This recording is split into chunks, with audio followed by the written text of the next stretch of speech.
right hand, please. You do solemnly swear the testimony you're about to give is the truth. To help you God.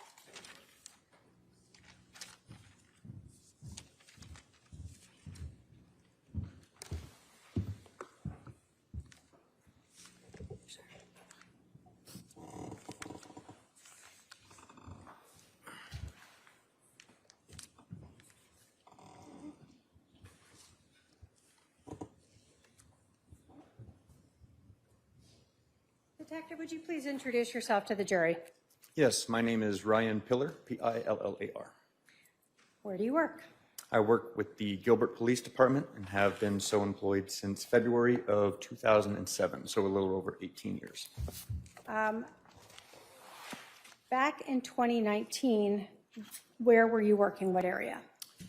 In 2019, I was assigned to our Criminal Investigations Division, specifically to our Violent Crimes Unit. Can you tell us sort of over the years from when you started through current, where you have worked and when? Yes, I started on police patrol, maintaining typical police patrol officer duties. In 2016, I went to our Special Victims Unit within our Criminal Investigations Division, which is the unit that is responsible for investigating crimes against children and sex-related crimes. In 2019 is then when I began my time with the Violent Crimes Unit, which is responsible for investigating crimes of violence, death investigations, things of that nature. And where are you currently working? In 2021, I moved back to patrol briefly, voluntarily, because I wanted to try something different. I'm currently assigned as a school resource officer still in Gilbert. I want to talk and ask you a few questions about Gilbert Police Department back in 2019. At that time, did the Gilbert Police Department have a full staff of crime scene specialists to help process crime scenes? We did not.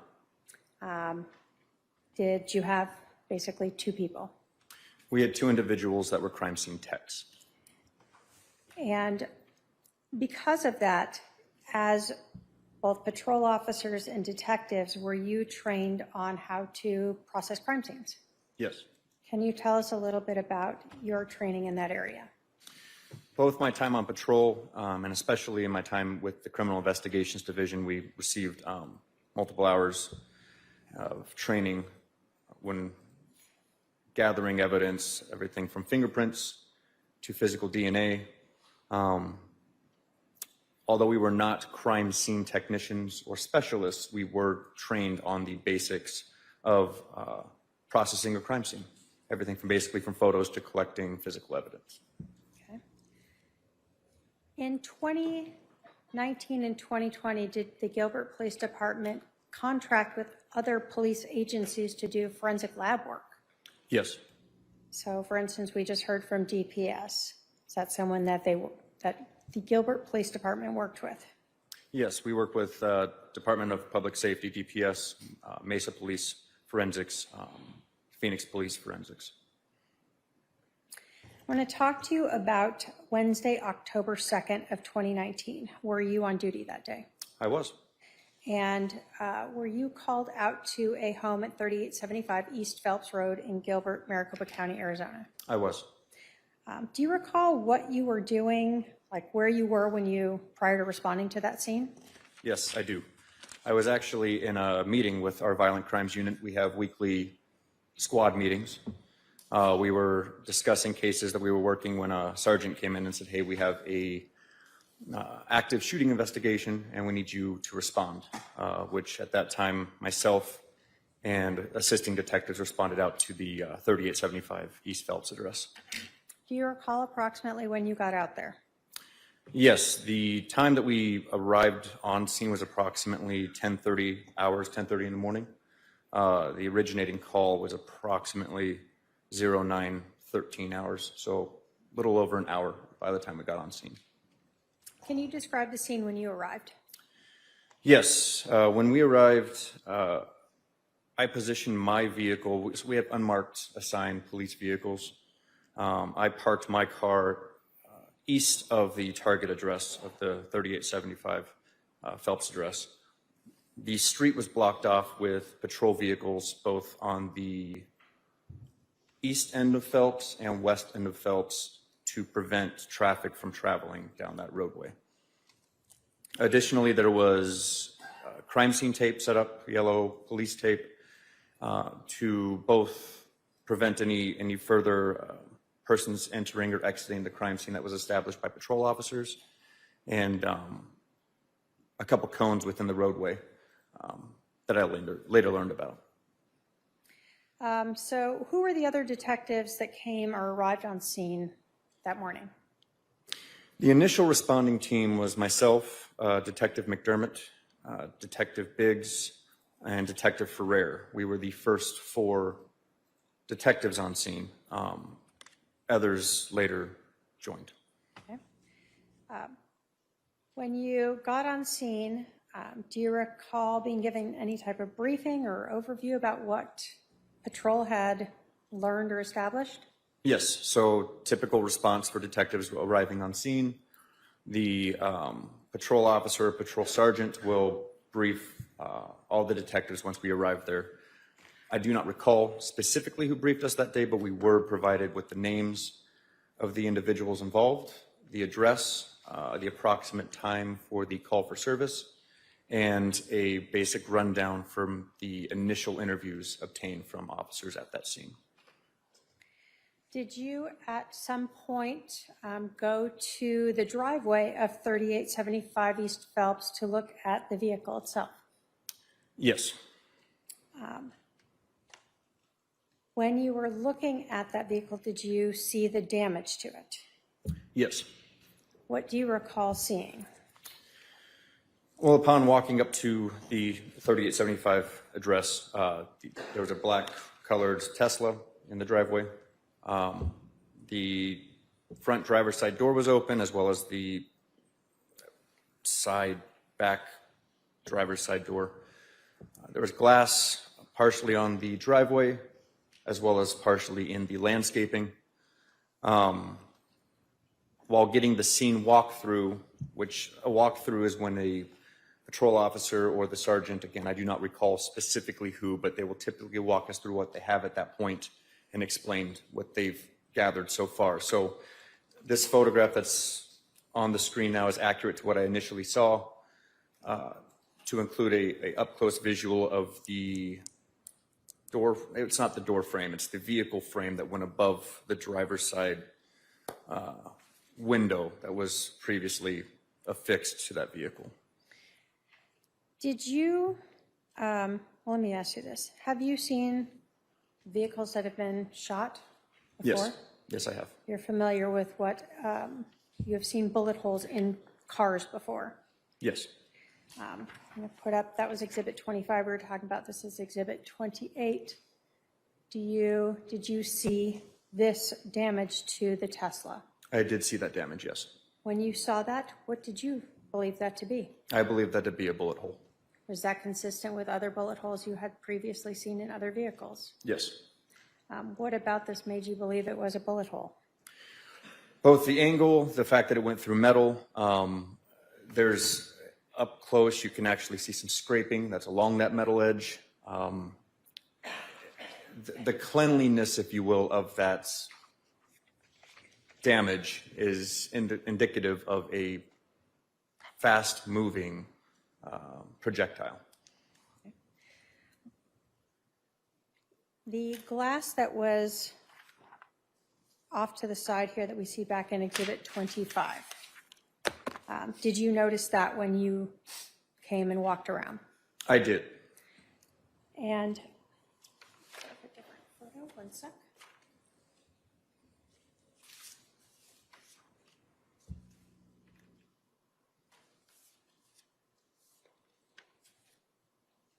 Put up Exhibit 24. Did you note glass still sort of along the edge of that door even? There was door, yes, along that edge, and there was some within the cabin, which is not seen in this photograph, but yes. So you observed glass pieces inside the car itself and sort of in that whole general area? Multiple small shards from the glass being shattered, yes. Now, you talked about some cones in the street. Let me put up Exhibit 14. Were these up when you arrived?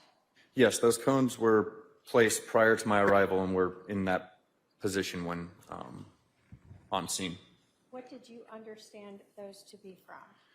I understood those to actually be locations where glass was located in the roadway, as well as to give some idea of where Mr. Boudreau, who was later identified as our victim, described his vehicle approaching his driveway. Okay. So approximately where he was when his car was shot? Yes. When you arrive on scene with different detectives, is everyone sort of given a duty, Yes. a role to play, so to speak? What was your role? Once on scene, it was determined that I would be the lead detective, the case detective. The responsibilities of that include interviewing the victims and essentially overseeing the entire investigation from that moment forward. From there, it was decided to have my partner there, Detective McDermott, assist with the primary scene detective, essentially in charge of operating the crime scene management, since we did not have the crime scene technicians available at that time. And then Detective Ferrer and Detective Biggs were then assigned to assist him with both investigating the scene, collecting physical evidence, and they were also provided tasks later on. So although you were not responsible for processing the scene, did you, for instance, look in this area to note any glass pieces? Yes. The cones? Yes. And did you observe that? Yes, I observed glass in that roadway. Had you, as the case agent, been advised that the first officer on scene, Officer Robb, had done a brief interview of Brandon Boudreau? Yes.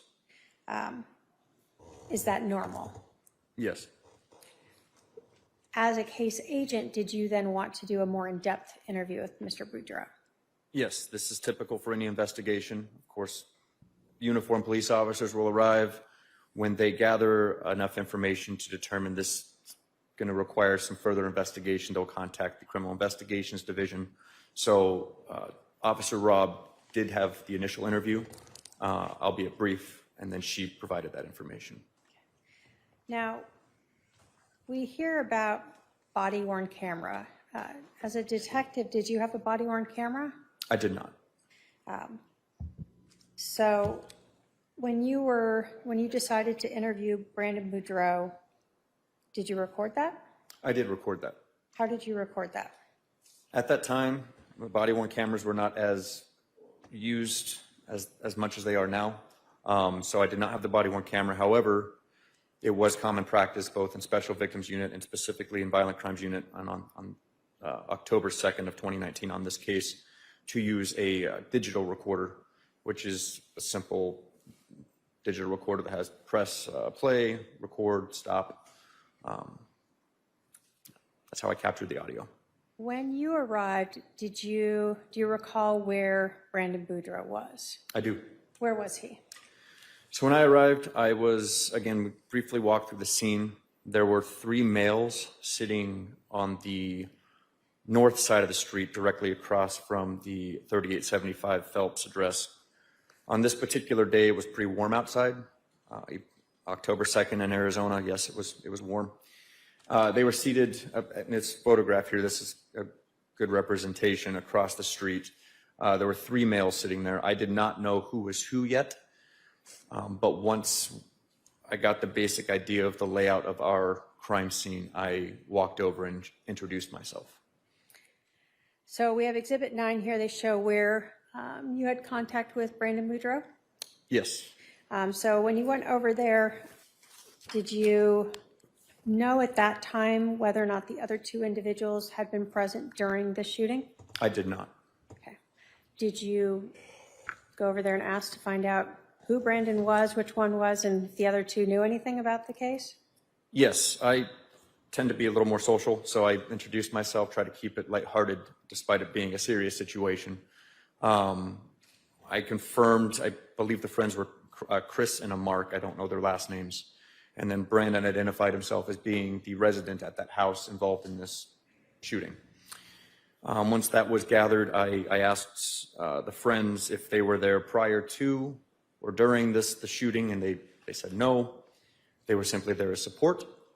After the incident, since Brandon contacted them, once that was gathered, those two friends remained in the shade while I walked with Brandon after he agreed with me to speak with me privately. And I chose to use my vehicle since it has air conditioning and it was away in a private space. So if we're looking at Exhibit 9 here, where were you parked in relation on this photograph? So my vehicle, where that squad car is at the end of the street, it would actually be even a little bit further to the east of that, so outside of that vehicle, and then it would be to the right. So it'd be kind of around the corner where your pen's at right there. It'd be in that area. So when you took Brandon to your vehicle, that's where you interviewed him? Correct. And that was recorded? That initial interview with us was recorded, yes. When you are conducting an interview like this, how do you go about that? Well, again, coming from SVU, the Special Victims Unit previously, I try to build a rapport phase, which is simply trying to keep it as lighthearted as possible and just discuss basic topics. I remember Brandon was mentioning that he was there with friends and they had some food that they were eating. I don't remember specifically what. But after some pleasantries, introduced myself. Hello, my name's Ryan Pillar. I'm a detective with the Gilbert Police Department once again. And then I obtained his specific identification information, have him spell his first name, last name, date of birth, phone number, any other phone numbers, email addresses, to get a foundation for who I'm speaking with and so I can communicate with them moving forward. During this interview with Brandon Boudreaux, did you talk to him about who he thought might want to kill him? Yes.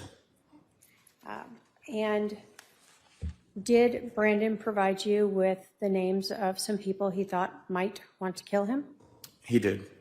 And what names did he provide to you?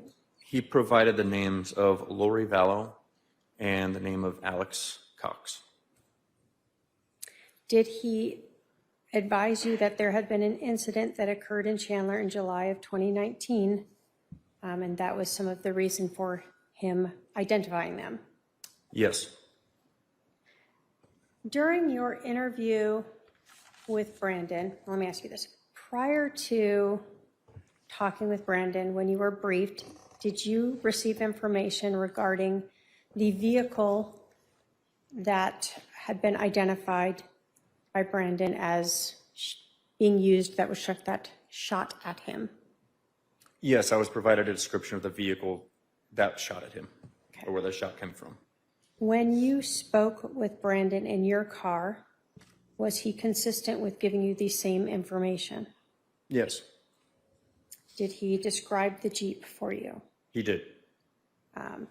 Did he provide you the information about what state the license plate was from? Yes. Did he talk to you about whether or not it had a rear tire on it? He did. Did he talk to you about where it was parked? He did. Did he talk to you about what he saw happen right before the shooting? Yes. Was anything that he had provided to you different than what you had learned in the briefing as to that area? No. We talked about that you had seen the vehicle, so you knew it was a Tesla. Did you ever talk to Brandon about whether or not his Tesla had cameras that might record what happened? Yes, Teslas were fairly new at the time, but it was, to my knowledge, that they had cameras throughout their body. And was this a 2016 Tesla Model X? Yes, it was. Did you try to recover video from Brandon's Tesla? Yes. What were you able to?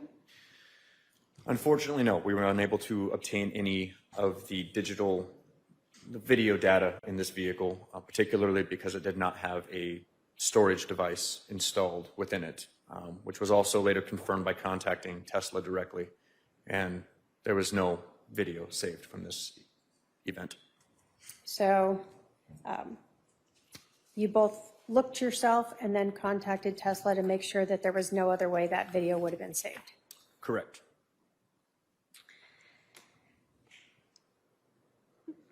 Based upon what Brandon told you had occurred, did you expect to find a casing at the scene? No, a shell casing, no. Why not? The way Brandon described the shooting was the back window of a Jeep opening up and then a weapon shooting at him, a firearm shooting at him. In my experience in law enforcement and utilizing firearms for many years, if it was a bolt action rifle, you would have to manipulate it and then the casing would come out within the vehicle. Or if it was a semi-automatic, the casing would still come out and be within that vehicle where it was fired from, based on the description that Mr. Boudreau provided to me. And did Mr. Boudreau or Brandon provide or believe that this was a rifle barrel that was coming out the back window? Yes, he believed it was a rifle. As I've heard before, but specifically from him, he described it as a large barrel that came out of that window and fired at him. And did he believe there was some sort of silencer or something on the end of that barrel? He believed there may be a suppressor of some kind, but again, it's often that people, especially if a weapon's pointed at them, believe that it's very large. So I believed it was a rifle. So he didn't see a hand or anything else or describe that to you, or you would have thought a handgun was put out the window and the casing might have ejected? Correct. He only saw the barrel of the rifle. Correct.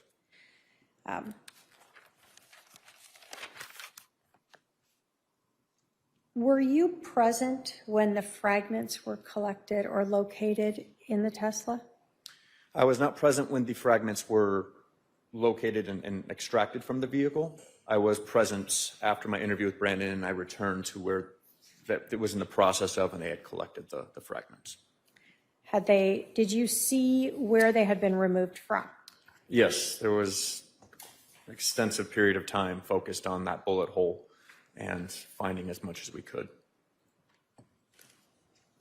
Did you note that I'm going to put up Exhibit 28 to help us, that sort of the molding had been damaged as a result of this projectile? Yes.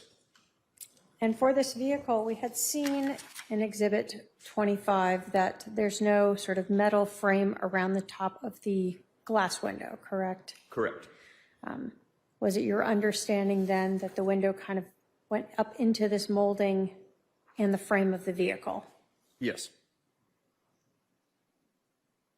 In this case, did police try to look if there was any fragments anywhere else sort of in the frame of that vehicle around there?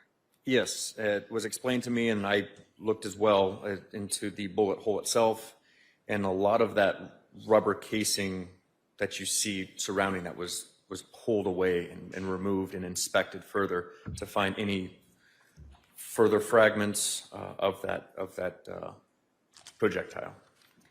Now, in this case, did you also see originally the glass sort of on the driveway there where it landed, and then later was the glass sort of manipulated to be able to look at it better? Yes. I'm going to put up Exhibit 46, for instance.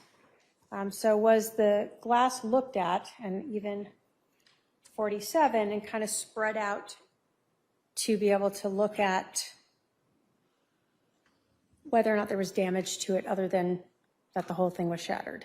Yes, and where the A sticker, that was placed when I was in my interview, but that's where, yes, that's where they believed that the impact was, had connected with the glass that was within the frame of the Tesla. And so there seemed to be a little divot there that seemed to match about the location that that window would have gone up there? Yes.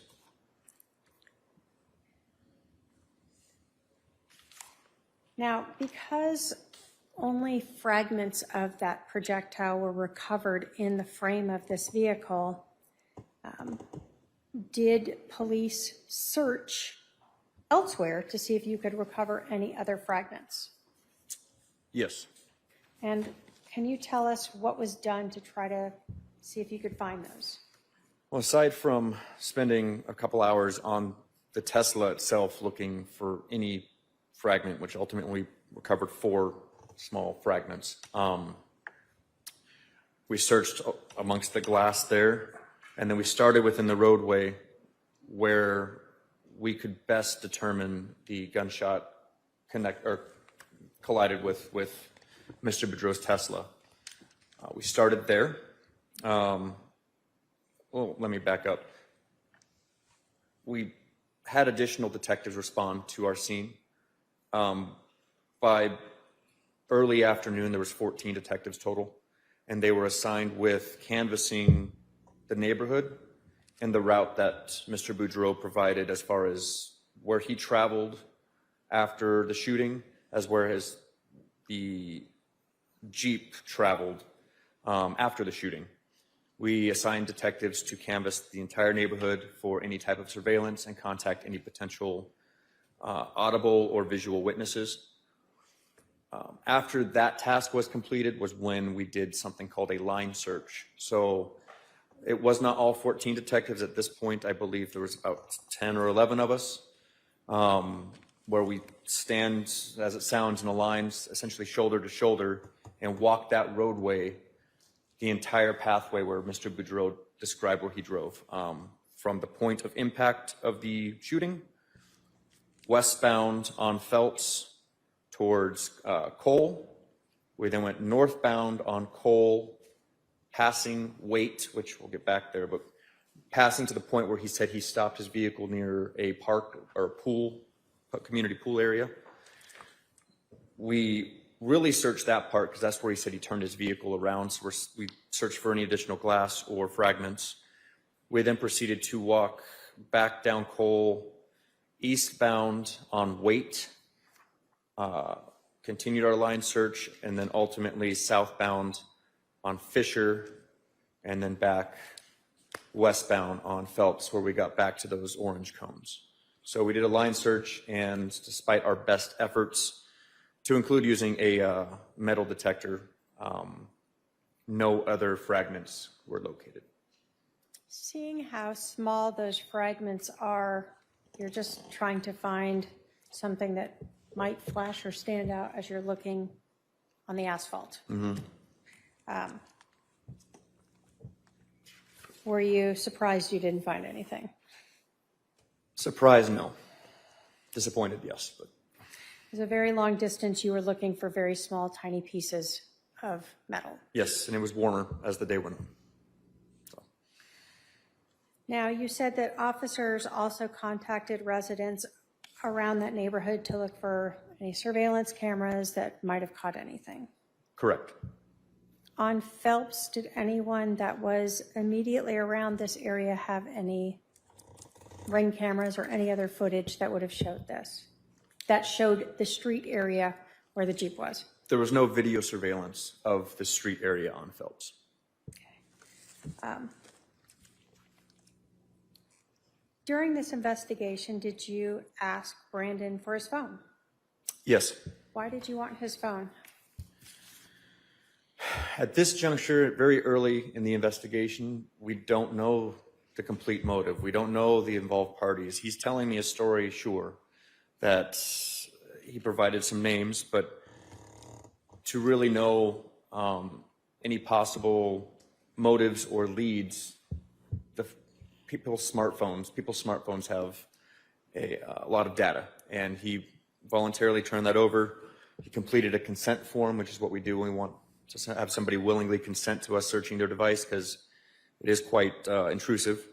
And he turned over his device, which was ultimately turned over to our digital forensics unit, which was explained a little bit ago, but specialized detectives who specialize in downloading these types of electronic devices and going through the data. So you might be looking for text messages where he's threatening someone or someone's threatening him or whatever else. Correct. Did you find anything like that? No. Did you also take Brandon's Tesla to Gilbert property? Yes, once we completed our line search, our canvas, it was decided to take the Tesla to the Gilbert Police Department's property and evidence building to go indoors, just take another look at it to see if we can find anything further. So you're getting there at 10:30 in the morning. How long is this all going on when you finish with this line search and now you're deciding to try to take the Tesla back to look at it? I don't have the exact time, but I would estimate we probably left the 3875 East Phelps address at approximately 4:30, maybe 5 in the afternoon, early evening. Okay. So did you and others, again, spend more time trying to look through the Tesla to see if there was any other evidence, any other fragments or anything else that might be there? We did. Was anything else found? Nothing else was found. Did you return the car to Brandon? Yes, the vehicle was not impounded. We turned it back over to him. That was his only vehicle.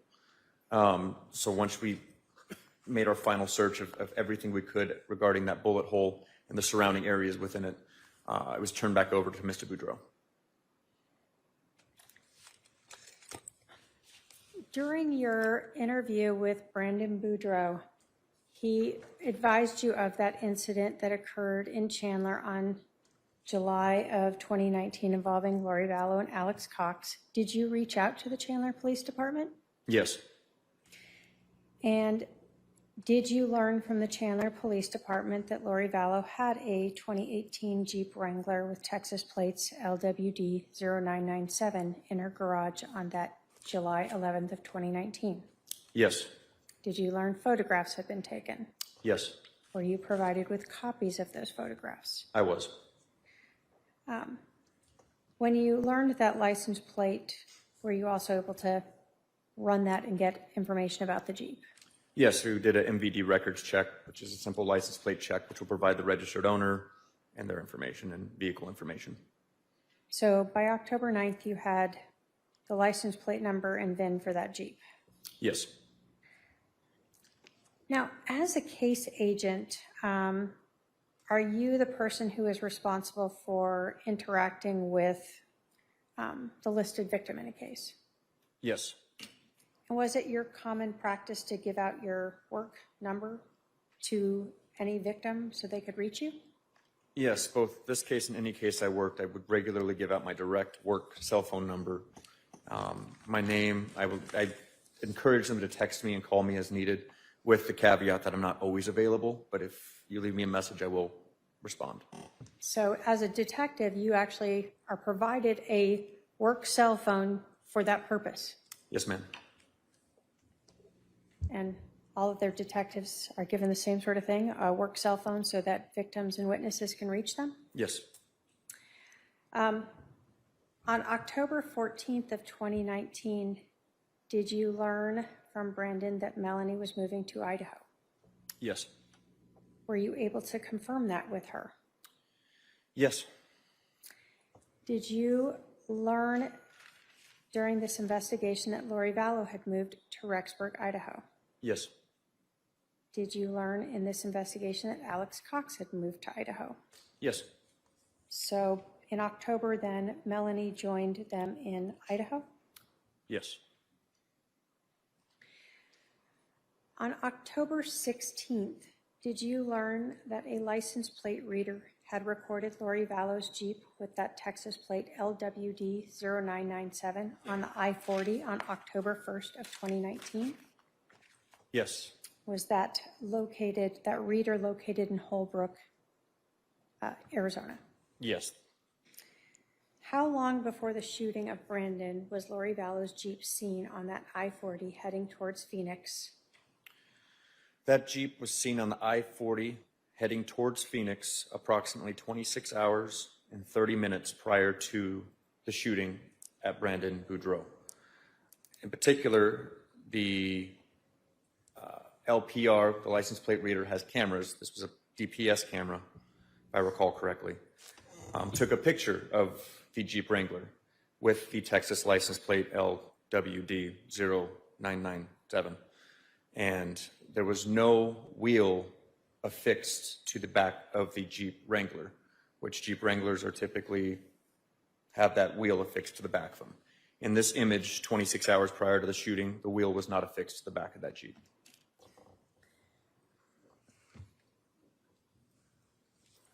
When you were working this case, you had talked about other detectives. Did you continue to work with some of them to help you investigate this case?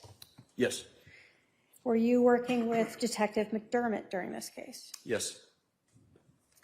And as this investigation continued on October 31st of 2019, did you learn of LPR hits of that Jeep in Idaho? Yes. And did you then work with Detective McDermott to try to seek help from law enforcement in Idaho to seize Lori Vallow's 2018 Jeep Wrangler with that Texas plate LWD-0997? Yes. On November 4th of 2019, did you learn that a detective at Hermosillo with the Rexburg Police Department had located and impounded that Jeep? Yes. Once that Jeep was impounded, what did you decide to do? Well, I learned on November 4th, Detective Hermosillo with the Rexburg Police Department and fellow detectives located the Jeep. They impounded it in their private police lot. And once it was known to be secure in the Jeep that we were looking for, I drafted a search warrant and worked with Detective Hermosillo to arrange processing of that Jeep. Because that Jeep was associated with the crime in Gilbert, Arizona, arrangements were made to ultimately travel up to Rexburg, Idaho, rather, and process that Jeep for physical evidence. We heard from Detective Olzak. Did he go with you, for instance, up there? Detective Olzak was accompanying me, yes, up to Rexburg, Idaho. And did a crime scene specialist, Tammy Lashik, also go with you up there? Yes. When you were going up there, were you processing the vehicle to obtain gunshot residue? Yes. Were you processing the vehicle to obtain DNA? Yes. Were you processing the vehicle to obtain fingerprints? Yes. We heard, obviously, to remove the infotainment system. Were you also looking for any casings, projectiles, anything like that that might relate to your crime? Any physical evidence within that vehicle, yes. What is gunshot residue?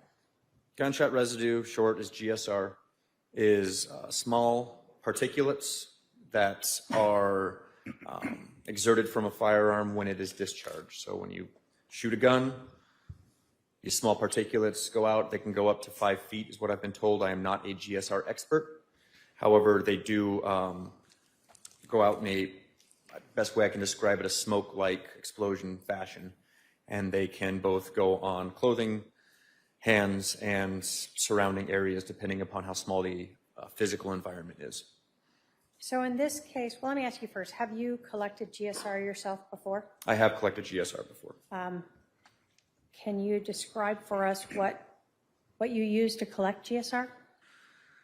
Both GSR and any physical evidence, you wear gloves. You will be changing, usually have one primary pair of gloves on, and then you will have a secondary pair of gloves you put on. That secondary pair of gloves is removed every time you go to process another location or collect another evidence item. In other words, you're using a lot of protective gloves while processing a scene. With GSR in particular, you're going to have a controlled vial and a sample vial. The controlled vial is not opened. It is next to the sample vial. That is just to give the lab a controlled example of the same type of material that has not been utilized. The sample vial is sealed. Once it is open, it's cylindrical. It's about the size of a shotgun shell is the best way I can describe it. Once it is unsealed, it has a circular adhesive. That adhesive is then pressed against the area in which you are collecting where you believe gunshot residue might exist. Once that's collected, you reseal it with that adhesive into the tube, and then it is sealed with an integrity seal to prevent any tampering for any type of lab analysis. And for the vehicle, this Jeep, were you then using that process inside the rear area of the Jeep? That process was being used at the interior of that Jeep, yes. And was that because you had been advised that there was someone inside the vehicle when the rifle was fired? Correct. We said that DNA was collected also in this vehicle. Have you ever collected DNA from a scene? I have. Can you tell us how that is done? Similar, same process with the gloves, removing them from each location and putting a new pair on. There are essentially long Q-tips, wooden, and then they have the Q-tip at the end. There's 2 Q-tips in each paper vessel, keeping the integrity of them. And there's going to be a sterilized water that you also open and crack open, so you have sterile water. You open the Q-tips, as I'll refer to them as. You put water on one of the ends and leave the other one dry. You will first use the wet Q-tip to swab the area on which you are collecting DNA. You will then use the dry Q-tip to swab that same location. You place both of those Q-tips into a cardboard box. The reason why it's cardboard is so it can breathe, so that doesn't get moldy and affect the integrity of the sample you collected. That box, again, is sealed with integrity seals and signed to prevent any tampering prior to any type of lab analysis. And then lastly, just before we break, you also talked about collecting fingerprints. Have you collected fingerprints before? I have. And can you tell us how that is done on a vehicle? Much simpler. There's graphite powder. You dust it amongst the surface, a flat surface where you believe the fingerprints may exist. That graphite powder will show the existence of fingerprints. You will then use specialized tape, but honestly, it's just clear tape. You press it on there, pick it up, and you place it on a white piece of paper, more or less. It's kind of a cardboard type paper, like a thick paper. And that's how you collect your fingerprints. All right, let's reset. All right. So last Friday when we broke, we had discussed how you have previously been responsible for collecting gunshot residue or GSR, correct? Correct. And that you had been taught and trained how to do that. Correct. And we talked about how you also have been responsible to collect or attempt to collect DNA or biological material using swabs. That's correct. And you were taught and trained how to do that. Yes. And I think we also talked about how you have been taught and trained how to collect fingerprints and have done that as well. Correct. So next I wanted to talk to you about how you package these items of evidence. And let's start, for instance, with a GSR kit. After you have collected it the way you advised us, how would you package that to ensure its integrity? So just as a refresher, GSR kit are individual tube-like collection kits, about, again, the size of a shotgun shell. Once you use the adhesive to collect the areas where you believe GSR exists, you put the adhesive side within that tube, again, facing inwards, twist it and seal it, and then you would use something called an integrity seal, which is a fancy name for a sticker. A sticker that you put on there to provide the location, your initials, and the date of collection. And is that put in any type of bag then and sealed? Yes, once the GSR is collected, then it is then sealed in a vacuum sealed type bag. So the package themselves have a sticker around it that tells you where it's collected from? Yes. And then those little vials are put into a plastic bag that itself is also sealed? Correct. So when the person who is performing any analysis on it receives it, that should all be sealed? Correct. And if those seals were broken, they would know that someone else had been in it? Correct. Okay. You had talked to us about the DNA collection the Q-tips on the longer sticks, so to speak, being put into boxes. Can you tell us how those are packaged and sealed to ensure the integrity? So the collection Q-tips, as I'll refer to them as again, they go, the dry collection and the wet collection of the same area that was swabbed get put into a small cardboard box, a very small cardboard box that actually has a breathable hole.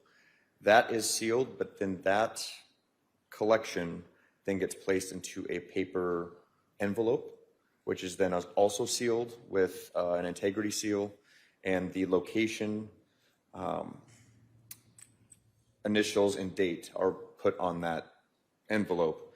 And let me back up, I apologize. The box that the item is, the Q-tips are placed in, that's also notated with the report number and the location of collection prior to it then going into the envelope, which again has all the additional information and integrity seal. So, again, for the DNA swabs, if someone testified that the seals were all intact, then that would indicate no one else had been in there since that was done. Correct. Are those items, so for like the GSR, the tape put around the vial, is that done at the scene right after that is collected? Yes, immediately upon collection, you seal the item that you collected, and then again, then you're going to take off that second pair of gloves that I explained on Friday, and then you put on a fresh pair of gloves before proceeding to the next collection location. Now, in this case, we're talking about collecting this evidence in another state, in Rexburg, Idaho. Were all of these items that were collected as you process the Jeep packaged, for instance, for the GSR, into their vials with the tape on it, and then those vials put into plastic bags and sealed there in Rexburg? The vials were placed into the plastic bags and sealed, as well as the DNA kits, and then those are all collected, but they are not administratively impounded yet because we have not returned to our property and evidence building. So the integrity seals are put on in Rexburg, Idaho, though? Correct. Now, we talked about impounding. For the police department, for the Gilbert Police Department, does each item of evidence have its own unique identification number? Every item that goes into our property evidence building gets its own unique number with the associated report number. Is that something that you guys make up, or is it just automatically created when you are actually impounding the evidence? It is created when you are impounding the evidence through our report management system. So essentially entering the information into the computer, it assigns a number, and ultimately an identifying barcode that goes with it. So we had heard, for instance, about swabs that were sent to Mesa Police Department, or a blood blot that was sent there, and some numbers were read off. Those are just numbers generated as part of your impound process? Correct.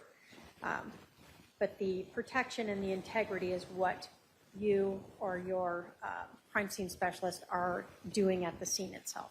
Correct. Okay. So I want to talk to you about November 18th of 2019. Did you go to Rexburg, Idaho to process a 2018 Jeep Wrangler with license plate, or a Texas license plate, LWD0997? Yes. Were you working with a crime scene specialist, Tammy Lashek? I was. We also have heard from Tom Olzak. Did he go up with you as well? He was up there with us as well, yes. When you got to Rexburg, I think you had testified previously, albeit I'm not sure at this point, that the Jeep was impounded in an inside facility? Yes, as a refresher, Rexburg Police Department located and impounded the Jeep Wrangler with the Texas license plate on November 6th. And we arrived, myself, crime scene specialist Lashik, and Detective Olzak arrived to Rexburg, Idaho to process the Jeep on November 18th. And was it impounded the 4th or the 6th? November I'm sorry, 4th? the 4th. Okay. And that Jeep was taken to a private evidence building for the Rexburg Police Department. So it was a secure facility where that Jeep was located. When you went there, was there a Rexburg officer at the time, a Detective Ray Hermosillo, with you to execute that search warrant? Yes. Did the Jeep itself have, I'll call it, integrity tape on the doors? Yes, all the doors had integrity stickers on them as well on the Jeep to just show that it had not actually been physically accessed since it was impounded. Your Honor, the state has shown the defendant exhibits 48 through 68. If I can have my paralegal approach with those.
Do you recognize those as photographs that were taken on November 18th in Rexburg, Idaho, while you were processing both the inside and outside of the 2018 Jeep Wrangler with the Texas license plates LWD 0997? Yes. And those are photographs of the Jeep that the Chandler Police Department had also provided you photographs with from July 11th of 2019? Correct. And that's a Jeep that was associated to Lori Vallow. Correct. State will move to admit 48 through 68. Any objection? No objection. 48 through 68 are admitted. So when we see Exhibit 48, is this sort of a beginning photo to let us know, again, the sort of case number that we would see on the items of evidence that were impounded with this case, as well as to document when this process began? Correct.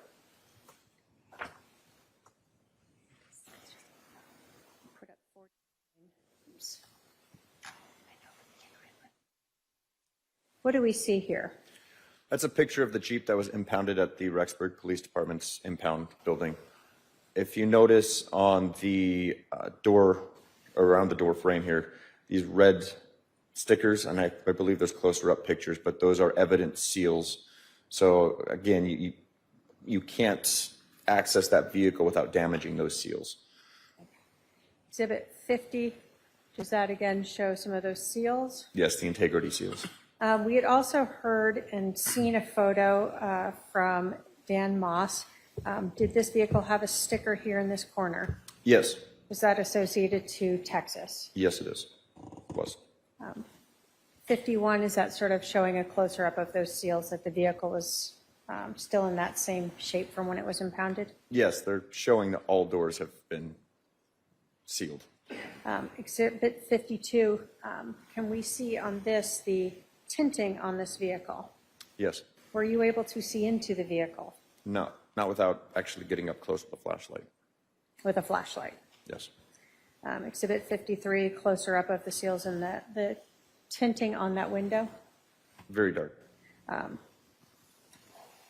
Now, at the time when this Jeep was impounded, was the rear tire on it? When it was impounded, when it was located by Rexburg Police and then impounded, it was impounded as you see here, and it did have a wheel affixed to the back of the Wrangler. Exhibit 55, showing that rear window, the tire and the seals there? Yes.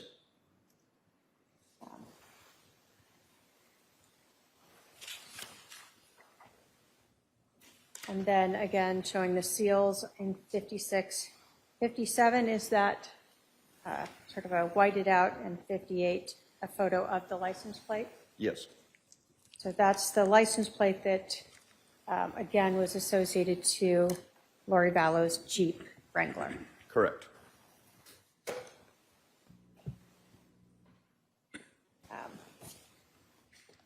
Now,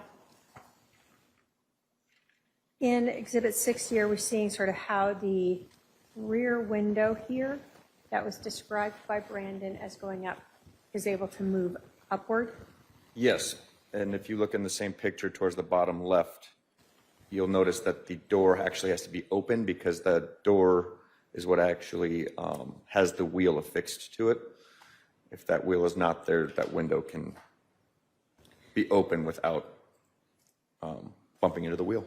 Okay, so in order to open the window, you guys had to actually open up the bottom, I'll call it for lack of a better word, door here. Correct. Tailgate. Yes, correct. Okay. Now, when you were processing this vehicle, did you talk with Ms. Lashik about where you would like to collect the gunshot residue from? Yes. And when you were discussing where to collect it from, was this based upon what Brandon Boudreaux had explained occurred on October 2nd? Yes. So your understanding was the shooter was inside the rear of the vehicle and the rifle was pointing out this back tailgate window area? Correct. That back window opened up partially and was fired from within that cab inside that Jeep Wrangler. So based upon that, where did you want to collect the gunshot residue from? I described to Ms. Lashik what I was looking for, and I wanted to focus primarily for the GSR collection to be in the back cab of that Jeep Wrangler where GSR might be present, so around the back window and the back frame of the interior of that Jeep. Were you looking to both rear and driver's side windows as Yes. one of the locations? Were you looking to both the passenger and driver's side front seats? Yes. Were you looking to the hard top of that Jeep? Yes. And then the rear window, meaning this rear window? Yes, and as I believe I explained on Friday, it's an explosion of gas and particles. So anywhere within that area that was just identified, we were checking all those areas for GSR, gunshot residue. When you were processing this Jeep on November 18th for GSR, at that time, did you know anything about whether or not the rear seat of this vehicle had been removed prior to the shooting? I had no knowledge of the status of the back seat, no. I'm going to put up 63 so we know what we're talking about. When this Jeep was impounded and you guys processed it, was the seat like this at that time? Yes. So when you're processing this Jeep on November 18th, you are unaware that this may have been removed at the time of the October 2nd shooting? Correct. Okay. When you were processing this Jeep on November 18th, were you aware that the rear tire had been removed? Yes. Was that based upon your interview with Brandon Boudreaux? Yes. Okay. And does that also make sense, given what you understand of how you could possibly open that rear window with or without the tire on there? Yes. And at this juncture, we also had the diesel license plate reader image that was presented earlier of the Jeep without a tire on the back. All right, so when you're processing this on November 18th, you have what Brandon Boudreaux told you, that there was no tire on the back and the rear window opened, as well as that license plate reader from the DEA showing this Jeep with this license plate on the I-40 without the rear tire. Correct, 26 hours prior to the shooting. Okay. So when we put Exhibit 61 up here, Was GSR taken from the back of this driver's seat? Yes. Was GSR taken from the window over here? Yes. Was GSR taken from the roof up here? Yes. Putting up 62, is this the passenger side? Yes. And again, was GSR taken from the back of this passenger seat? Yes. Was GSR taken from this passenger side rear window? Yes. And from this headrest or rooftop there? Correct. Yes. While this was, let me ask you this. Who actually took those little vials with the sticky tabs and pressed it against the rear seat or the window? Crime scene, Lashik was the one who actually physically collected that GSR. Were you off sitting in a corner eating a cheeseburger, or were you watching? I was with her throughout the duration of the evidence collection of the Were Jeep. you not only watching, but helping to ensure that she's collecting from the areas that you want collected? That's correct, giving some instruction of what I'm wanting to collect. She's the one physically doing it, but I'm helping give instruction and guide for where and why. So for instance, after Ms. Lashik would collect GSR or potential GSR from the back of, say, the passenger seat, did you observe her as she then closed up the vial and put the tape on that and documented where that came from? I observed her package, the collection, yes. Did you also talk with crime scene specialist Lashik about where you wanted to attempt to collect biological material or DNA from the vehicle? Yes. And in that circumstance, where did you want to try to collect biological material or DNA from? DNA, you want some vigorous connection. So the primary areas that were identified is going to be the steering wheel, the door handles to exit and enter the vehicle, the gear shift, and then the seat belt buckles. And that was for both the driver's side and passenger side, because at this juncture, again, we don't know how many people we had involved. We had some ideas, but we didn't have a confirmation of how many people. Based upon the fact that you had that LPR read and Brandon saying that the rear tire was gone, did you also want to try to collect DNA from the lug nuts where the spare tire would go onto? Yes, that was an additional location on the exterior of the vehicle, so where the back wheel was located.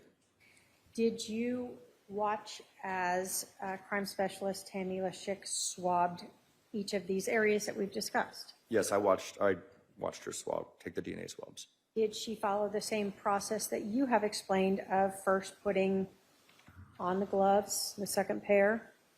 Mm-hmm. Is that a yes? Yes, I'm sorry, yes. She changed her gloves according to our practices.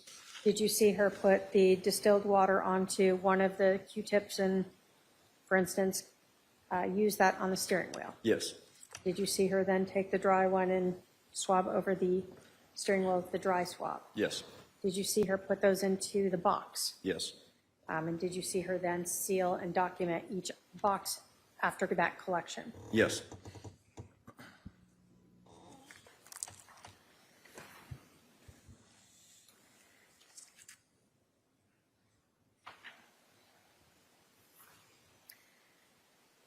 Did you also watch Ms. Lashik process the Jeep for prints? Yes. And did she do the same method that you had described last Friday of trying to dust these different areas to look for the presence of any type of latent prints? Yes. Were any prints recovered from the Jeep? No fingerprints, viable fingerprints were located within the Jeep, and that can be dependent on material, the structure of what it is, if it's bumpy, if it's smooth. But there was nothing that was located where we were searching as far as viable fingerprints. But we did have the DNA and GSR at that point. And for the fingerprints, were you looking in the driver's side interior windows? Yes. The vanity mirrors that are on the sunscreen? Yes. The sort of pillar that's along the the door frame there, Yes. rear view mirror, Yes. and the same for the passenger side. Yes. And then also that rear hatch window that had been pushed up. Yes. And so those areas were processed and nothing of significance or of, that either you or Ms. Leshik felt was a latent print was recovered. Nothing that was usable, correct. Okay. We heard from Mr. Olzak that he was there. Did he remove the infotainment system before or after you did all these processing? Removing of the infotainment system was the final thing to be removed or processed, if you will, from the Jeep Wrangler. Okay. With each of these items that were collected, each gunshot residue kit, each swab that was taken, were all of those items sealed with integrity tape as each were collected there in Rexburg, Idaho, in that impound place? Yes. Now, you told us you went to Rexburg that day. Did you also, in the vehicle, note any documentation indicating inside the vehicle sort of the ownership of the vehicle? Yes, the vehicle's registration. And was that to a Charles and Lori Vallow? Yes. And did that match the vehicle that you were looking at there, that 2018 Jeep Wrangler? Yes, and I'm sorry I misspoke. In this particular picture, there's the insurance card, but yes.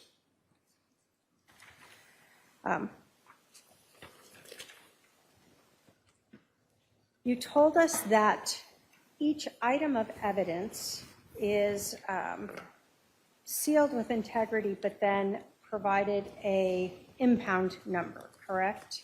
Yes. And that was done back at Gilbert Police Department? Correct. Did you guys stay in Rexburg that night, or did you go directly back to Phoenix or Gilbert, I guess? Fly back to Arizona? We traveled to Rexburg that morning and returned from Rexburg to Phoenix that morning, and that same morning we returned from Rexburg to Phoenix and ultimately to the Gilbert Police Department. So it was a one-day trip.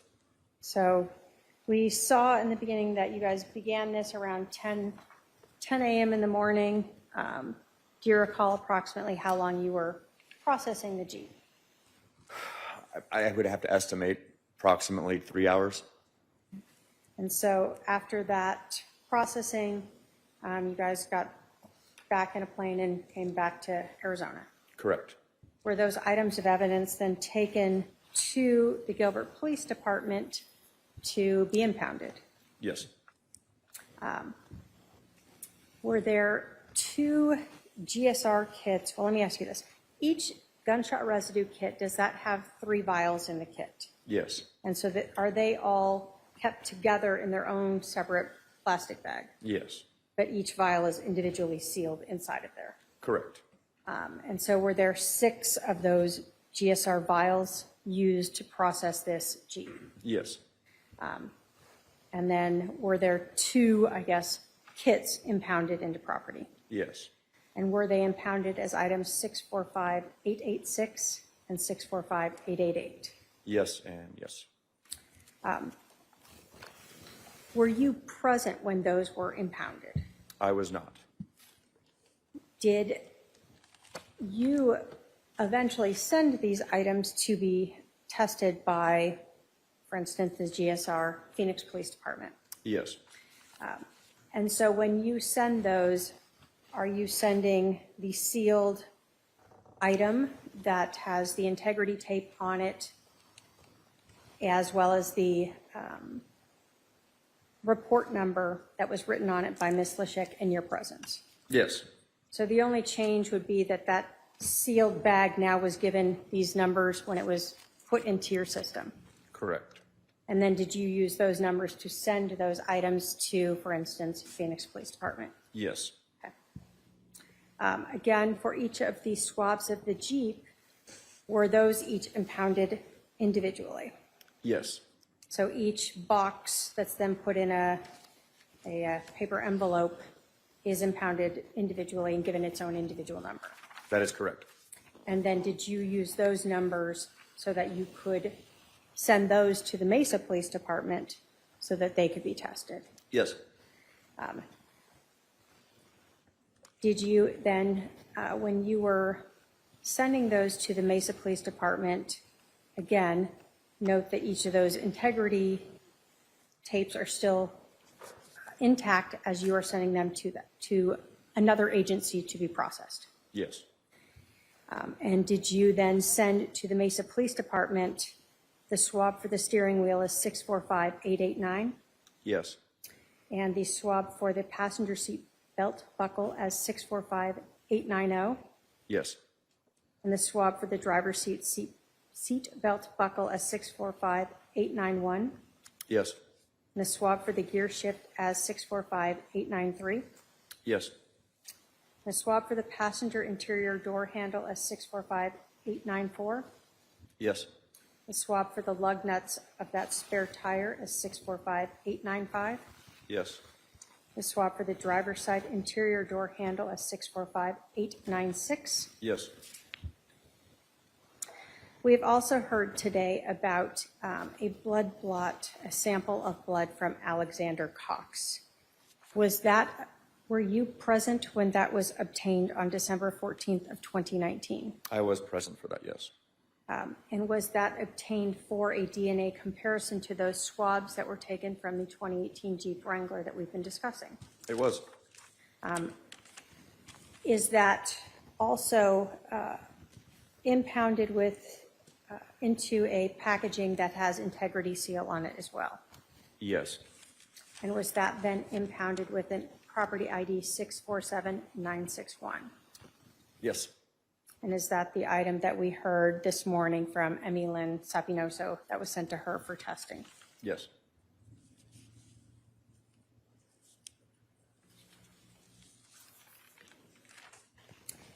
As the case agent for this investigation, you told us that you have sent off those items for testing. That was part of your job, correct?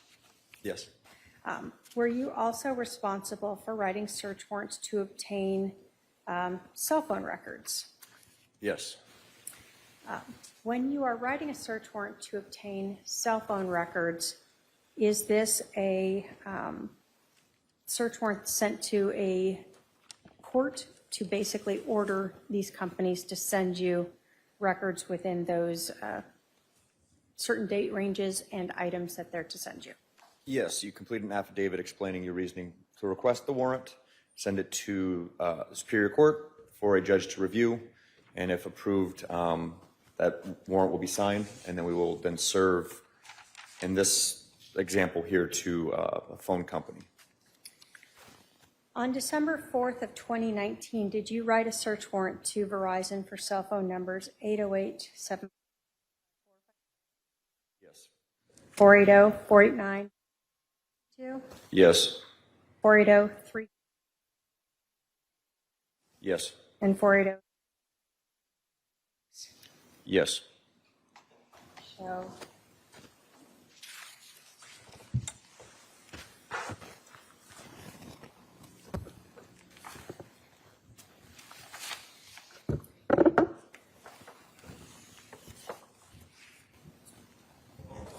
And is TracFone, I guess, one of the subsidiaries of Verizon? Yes. Do most of these phone companies, T-Mobile, AT&T, Verizon, have sort of subsidiary type of companies that are underneath them, I guess? Yes, a company example being Verizon would be the umbrella company for some of these smaller organizations that sell and assign phones. During your investigation, both by speaking with Chandler Police Department and looking into numbers that have been given out, did you associate the number 808-755 and 480-489-4652 as cell phone numbers associated to Lori Vallow? Yes.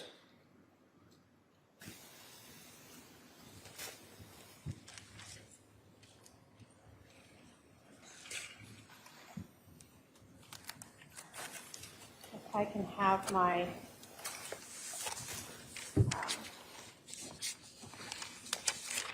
both of them.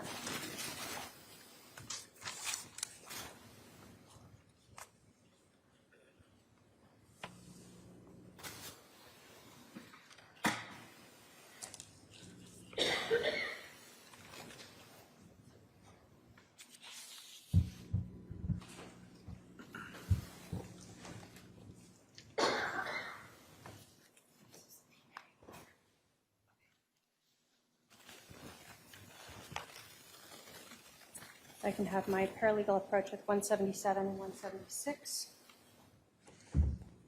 Thank you.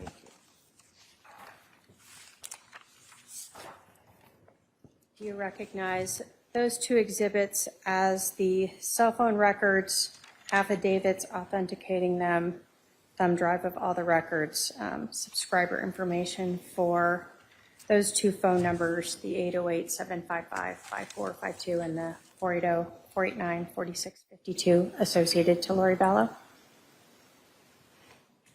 Yes. Yes. The state will move to admit 177 and 176. No objection. 179, 176. 176 and 177. Oh, I'm sorry. 176, 177 are admitted.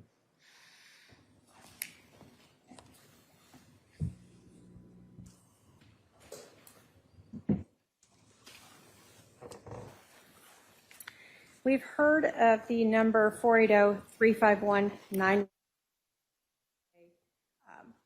Did you learn that that number was associated to Alexander Cox? Yes. Was that number associated to him through, for instance, the Chandler Police Department from the July incident? Yes. If I can have my paralegal approach with 179.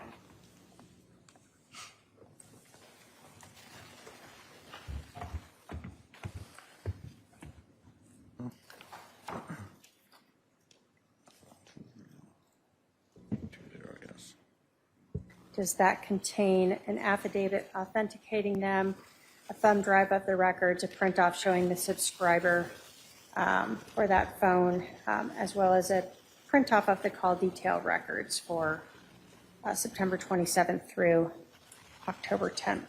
Yes. Let me just want to double check one thing.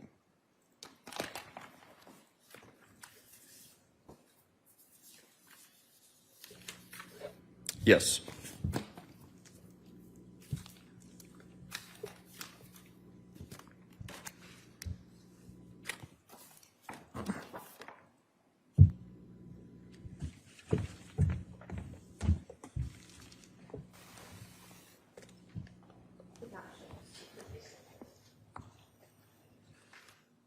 Is that 480-351-9120 number the number that we heard was making the appointment and responsible for scheduling the tinting with Dan's window tinting in Rexburg, Idaho? Yes.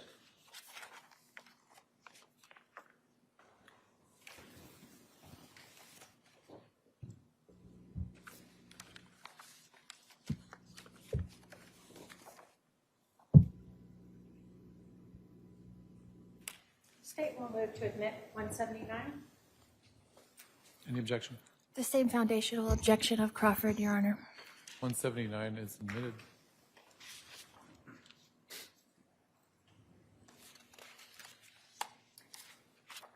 Detective, did you look at the call detail records for 480, 489, the phone number associated to Lori Vallow, and the 480-351, the number associated to Alex Cox for October 2nd of 2019?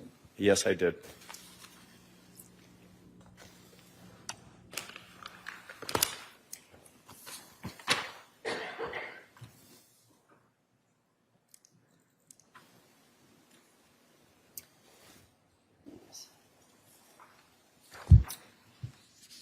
This is Exhibit 179. on these records, 179 being the records associated to Alex Cox, did you note phone call to the called number 480-489-4652? Yes, And that's the number associated with Lori Vallow? that is her number, yes. Associated with her, yes. Now we see here for time on October 2nd, a 9:02 a.m., correct? Yes, We see GMT minus 6. I'm going to pull in closer for this. Correct? yes, Is that 9:02 a.m. Idaho time? yes, For Arizona time, is it GMT minus 7? yes. So Arizona time, would that be 8:02 a.m.? That would be correct, yes. So on October 2nd, at 8:02 a.m. Arizona time, this phone called Lori Vallow's phone. Yes, So Alex Cox's phone called Lori Vallow's phone. that is correct.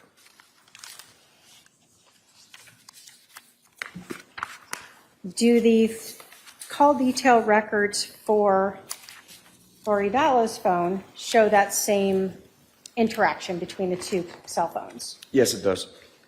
And so those were also contained in that exhibit? Yes, So this would have been approximately 30 minutes or 35 minutes after Brandon left his home. There's a call between Alex Cox's cell phone and Lori Vallow's cell phone in Rexburg, Idaho? in Rexburg, Idaho, yes. Approximately 35 minutes after Mr. Boudreau left his residence in Gilbert. And did that phone call last about 24 minutes? Yes,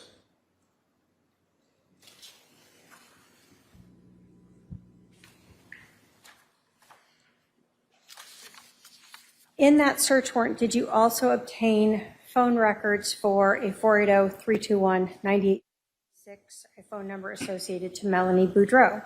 yes, And was that associated via Brandon Boudreau had provided that? yes, that was her known number. Is that also the number you had seen when you extracted Brandon's cell phone number as a contact for Melanie? Yes, While you were conducting this investigation, did you also obtain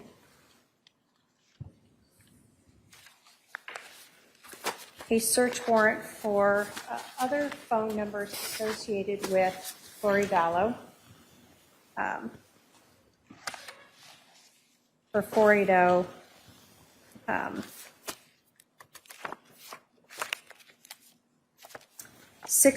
692-9612? yes,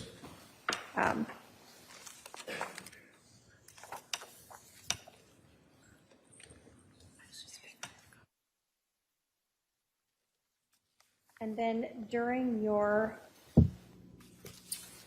was that search warrant executed on December 28th for that phone number? yes, it was.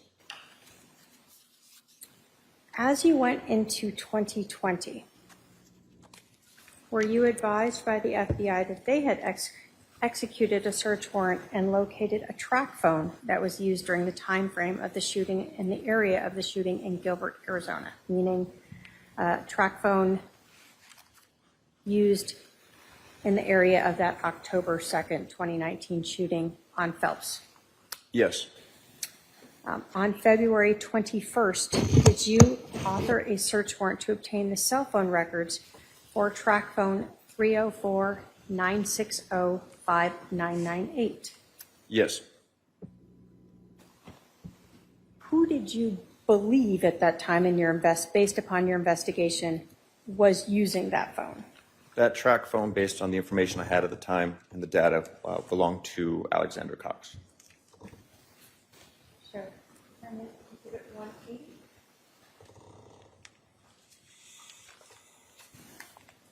Now, the track phone of 304-960-5998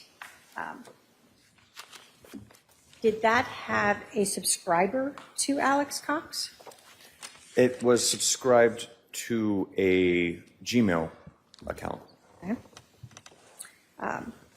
When you executed the search warrant to obtain those records, did you obtain an affidavit from TrackPhone authenticating those, as well as a thumb drive of the cell phone records themselves? Yes.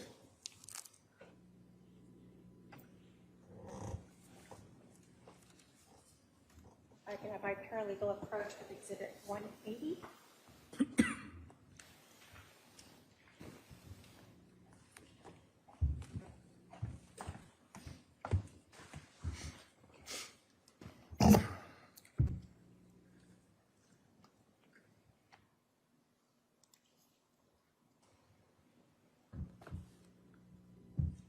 Inside that exhibit, if you can just verify, did the TrackPhone provide a print-off showing the TrackPhone was purchased from a Walmart store, 5494?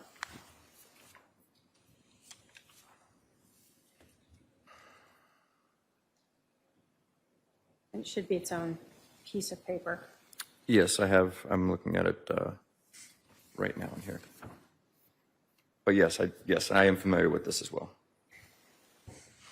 Does that exhibit contain a print-off showing that the TrackPhone was purchased on September 25th of 2019 at a Walmart superstore in Idaho Falls, Idaho, store number 5494? Yes. And does it show the activation date of September 26th of 2019? Yes. And does that also contain a print-off of all of the call detail records for that TrackPhone number 304-960-5998? Yes, it does. State will move to admit 180. Foundation. All right, 180 is submitted.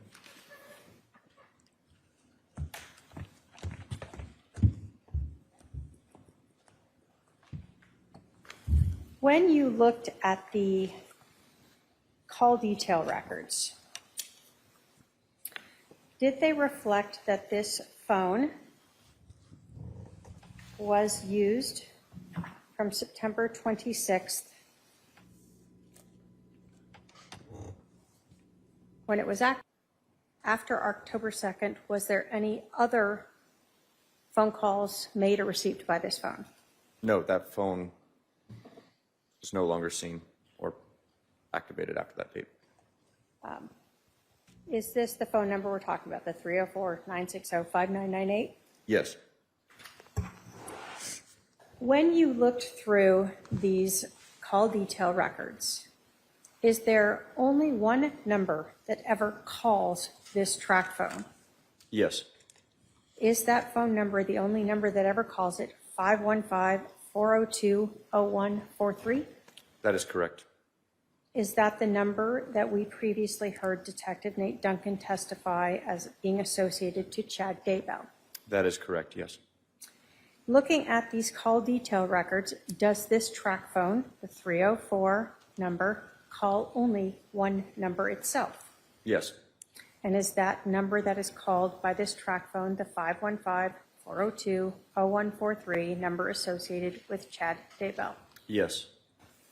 So every call on this is either made by Chad Bell to this or to Chad Daybell?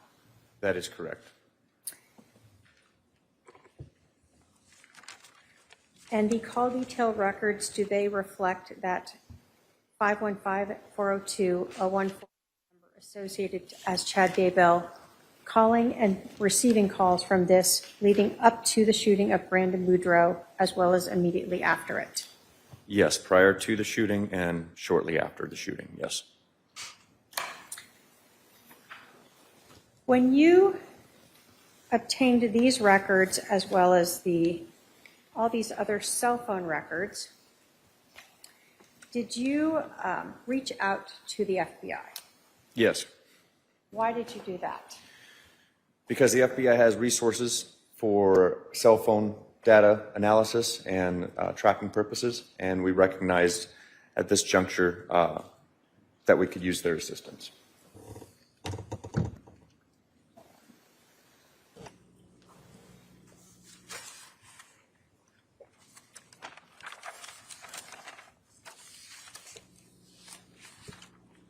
And what did you ask them to do with this information? So with this information, I was able to get in contact with cellular analysis specialist with the FBI to provide them the data that I received for my warrant requests and then the responses I received from those companies. And the FBI was then able to assist with tracking locations of the devices during these particular time frames where we know individuals were communicating with each other. Did you ask the FBI to look at this track phone, the 304 number that was purchased at the Walmart in Idaho Falls and activated on September 26th? Yes. Did you ask the FBI to look at the phone number associated to Lori Vallow, the 480-489 number? Yes. And did you ask the FBI to look at Alex Cox's phone, the 480-351 number? Yes. And to map those around the time leading up to and after the shooting of Brandon Boudreaux? Yes, I wanted to know what the phone activity was and location was for Lori Vallow, Alexander Cox, and then the other phone believed to be used by Alexander Cox. Did you also provide the FBI cellular analyst with that Gmail data that was obtained via search warrants? Yes. For the Homer J. Maximus at gmail.com associated to Alexander Cox? Yes. I have no other questions for this witness. All right, cross-examination.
Detective Pillar, you're the case agent on this case, is that correct? Yes, ma'am. And how many times have you been the case agent before this case in October 2nd, 2019? As a detective case agent? Correct. I couldn't give you a specific number. I'd have to guess. Okay, how about a guess? I would give roughly a couple hundred, maybe more. Okay. So you've been the case agent on a couple hundred cases? Yes, on investigations both in the Special Victims Unit and within our Violent Crimes Unit. And is it the responsibility of a case agent to know pretty much everything about their case? We do the best we can, yes. Is it your responsibility as the case agent to review all the reports done by the officers and lab techs? Yes. Is it your responsibility to question the findings that are done by your officers?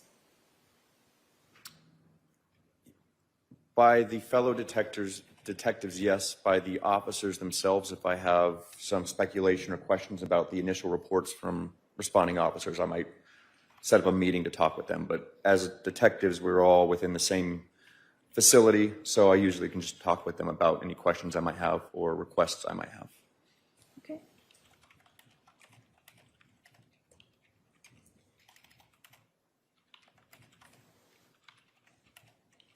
And what color did Mr. Boudreaux say the Jeep was when he was with Officer Marianne Robb? When he was with Officer Robb, he described it as a green-colored Jeep.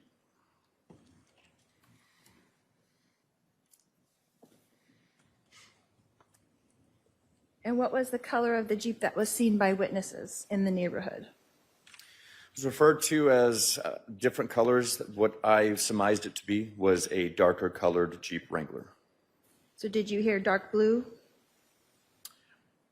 I do not remember specifically hearing dark blue, but I know that color has been brought up.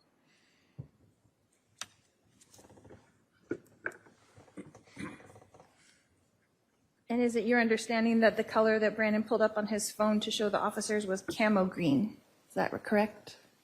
That's what was discussed by Officer Robb, but I was not privy to that actual conversation, and there was no supplement that I saw that indicated that. So as the case agent, you did not watch the body cam with Officer Robb? I watched all body-worn camera from this case. And so in the body cam, you did not see him actually show it to Officer Robb and Officer Bullock that were standing there? Not that I recall, but again, I watched many hours of body-worn camera footage, but I do not recall that specifically. No, I do not.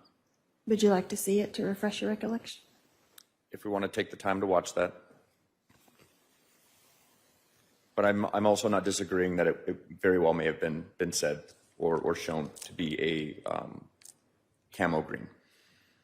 So when is the first time you wrote in all of your reports that it was a gray Jeep? So where did you glean that information that the Jeep was gray?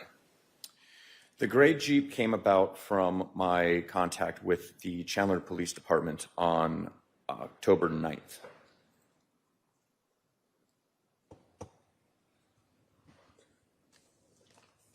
So Brandon never told you it was a gray Jeep, is that correct? I do not recall him ever describing it in the initial contacts as a gray Jeep, no. And none of the neighbors ever called it a gray Jeep also, is that correct? Not to me, no. Okay.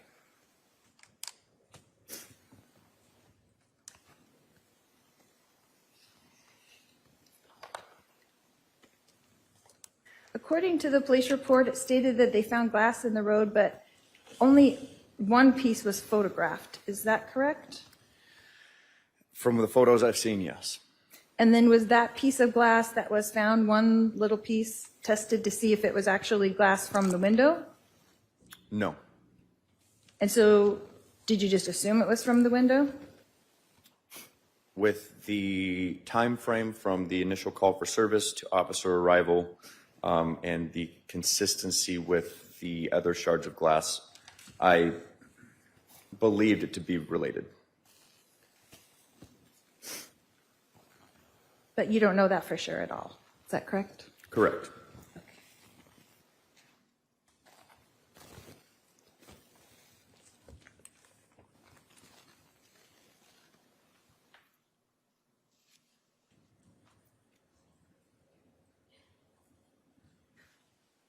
Also in the body cam, in about 7 or 8 seconds in, Brandon is seen moving glass with his feet and then walked out to the street with Officer Robb and Officer Bullock. So is it possible that he transported that piece of glass with his shoe? Possible. Just speculation. The answer will stand.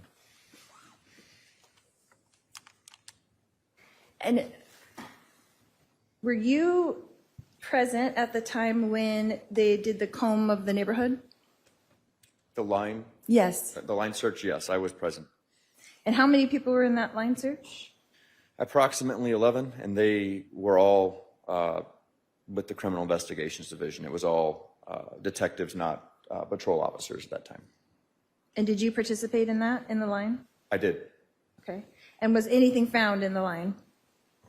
Through that line search, no. We did not find any viable evidence, usable evidence that we believe were associated with the case. And what were you actually looking for? Quite honestly, anything. Whether it be fragments of a bullet, which was the primary focus, glass shards that could be consistent with the damage to the vehicle. At this point in the initial investigation, this was our last act of searching the neighborhood. And this was, again, after the scene investigation, the canvassing, the interviews.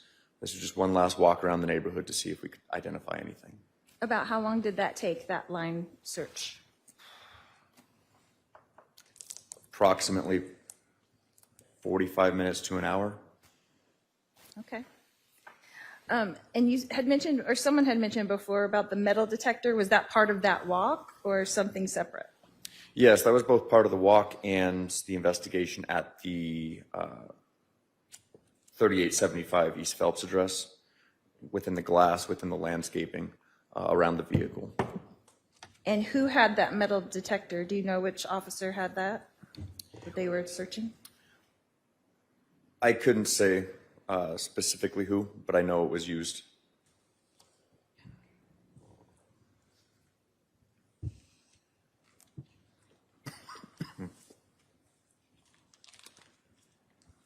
And the neighbors that were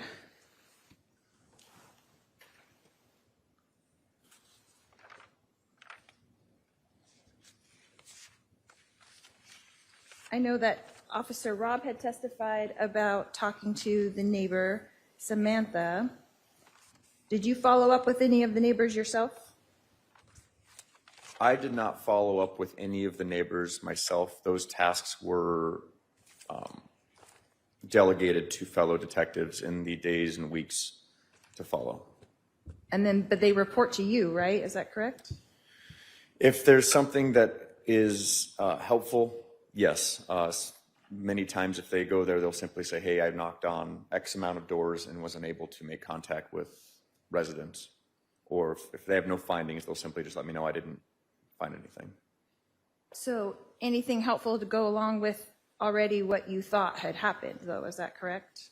Anything to say one way or the other. I mean, as detectives, we have to be neutral fact finders. We're not choosing one way or the other. We are following the evidence. In this case, with the evidence we had at that point, we were following our best leads. And so did you learn from Officer Rob that the neighbor that she had got contact with said that the Jeep had a tire on the back? Can object to hearsay. Sustained. Sustained. Your Honor, I wasn't asking for the truth of the matter asserted. I was asking for the effect on the listener. Officer Rob. Sustained. Can I have a sidebar? No, it's sustained. Next question.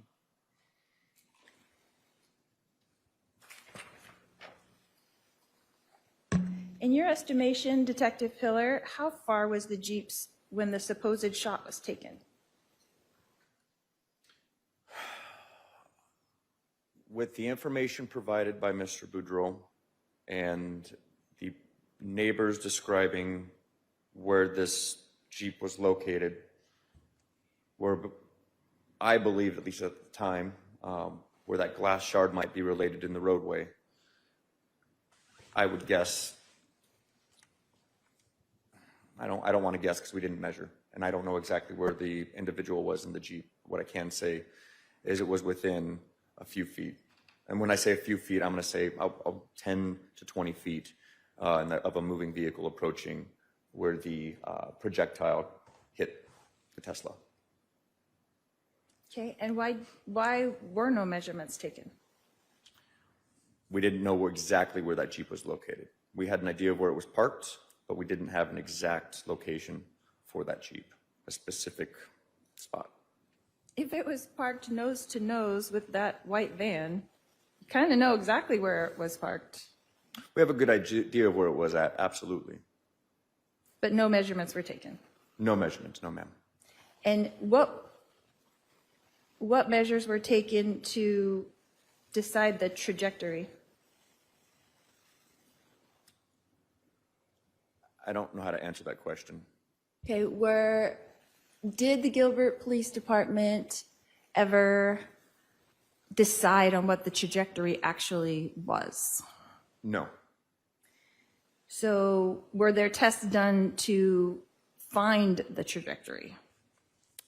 No, because again, we don't have the exact placement, the height, the angle in which the projectile came from, and we can't determine that with just the hole in the Tesla that was since moved prior to police arrival. Okay, so you know how, you can find out how tall the Jeep was, right? No, You cannot? no. And you don't know how tall the Tesla was? The Tesla we could figure out at the time, but we did not measure the Tesla. So no trajectory was ever really determined, is that correct? Correct. Okay. And the hole in the car, in the Tesla, was approximately 1 inch wide and 2 inches long? Is that correct? From the sticker, the letter A sticker, yes. Correct. That was like a 2-inch, I believe. Based on that, yes, I would say that hole was approximate size of 2 inches, but that doesn't include the scraping or the indentation that led into where that sticker was actually placed. And then what type of bullet could make that kind of damage? Check to expertise or knowledge, foundation. Can you lay more foundation of how he would be able to make that opinion? What was your determination of what kind of bullet would make a hole that large? I don't have any ammunition training or certifications to provide that answer accurately. But from your own shooting experience, would you have thought that was a rifle or a handgun? In my experience and training, again, I don't have it in trajectory or what particular bullets will do. What I do know is there's dozens of styles of bullets, whether it be a hollow point, full metal jacket, a frangible piece of ammunition. There's dozens of types of ammunition that are made, both of which can be utilized by a handgun or a rifle. The information I was provided, it at least seems that a rifle was the most reasonable weapon that was utilized to shoot at Mr. Boudreau's car, but to give an answer for the type of ammunition, whether it be coming from a specific weapon, I cannot answer that. Okay. And you're the case agent, is that correct? Yes. This is your investigation, is that correct? Yes. So did you not think it would be a good idea to do whatever kind of testing you could find out what kind of gun this was? There would be no way to find out what kind of gun this was. There's no way to determine if it was a rifle versus a handgun? No. There's no way to determine whether it was taken from 30 feet or 10 feet? No. There's no way to determine if it was going up or going down? No. There's no way to determine if it was going left or it was going right? There's evidence to show that it was going eastbound while the vehicle was traveling westbound.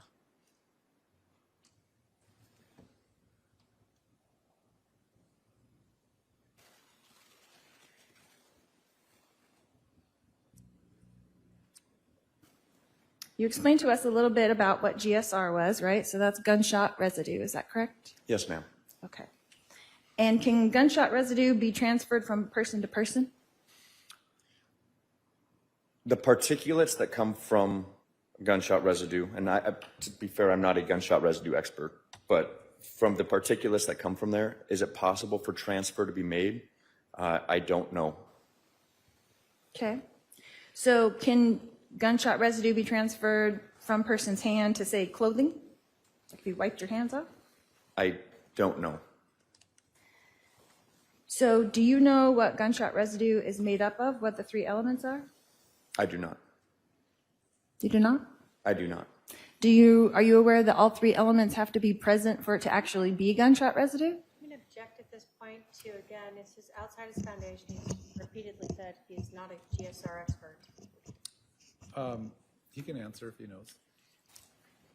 I'll answer that I understand the collection of evidence, and I will acknowledge that I do not understand how to process the evidence in a lab. So I know when I'm collecting GSR, it's to collect, you mentioned 3 elements. I don't know how accurate that is, but I do know how to collect it, and I also do know where to submit it to be analyzed to confirm what elements are needed to confirm that a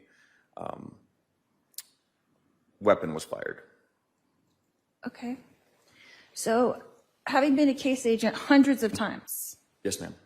I'm sure you've dealt with lots of gunshots, is that correct?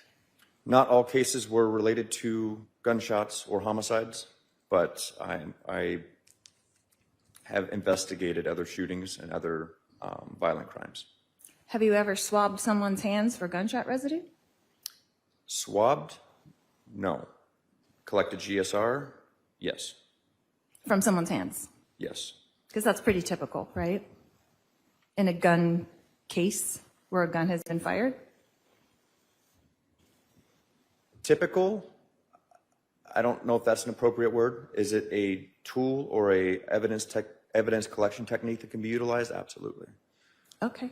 And so you're not aware that antimony, barium, and lead, all three have to be together for it to be gunshot residue? I can object again. There's an But expert that will testify to It's this. sustained. He said he doesn't know this. Okay.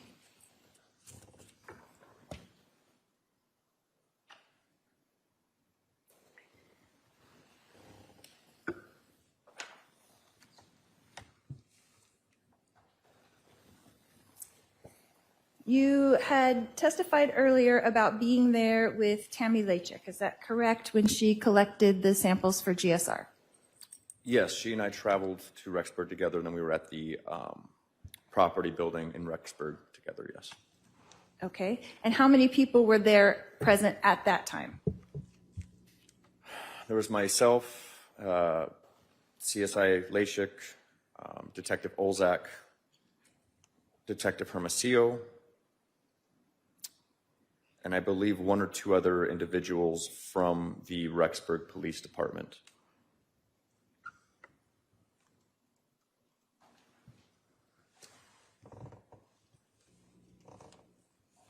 And did she note the number of swabs that she took at that time? I'm going to object as to foundation swabs of what? Was she taking, hold- oh, sorry. hold on. I'll clarify if you want. Go ahead. Was she taking notes at the time when she was collecting those swabs? Taking notes? No, but she was collecting the swabs and then again notating on the collection itself. So I guess if that's what you want to see as a note, then yes, but she didn't have a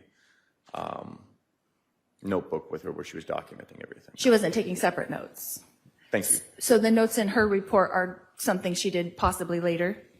Yes, I did not see her taking those notes, if you're referring to the images. Okay. And then you flew up there together on a commercial airline? No, myself, Ms. Lachik, and Detective Olzak flew up there on a Arizona State government plane. So it was just the three of us and the two pilots on the flight. So that's how you were able to go up and back at your leisure, kind of in the same day? In the same day, and this was a result of Detective Olzak at the time being a detective with the Department of Public Safety, DPS. They utilize a state plane that's typically used for the governor. They have a couple planes, and because they were assisting our agency with the processing of a vehicle involved in an attempted homicide, the Arizona Department of Public Safety allowed us to use one of their private planes to fly to and from Rexburg, Idaho, to process our Jeep. Okay. And you flew into actual Rexburg at the little airport? They have a small runway, that's correct.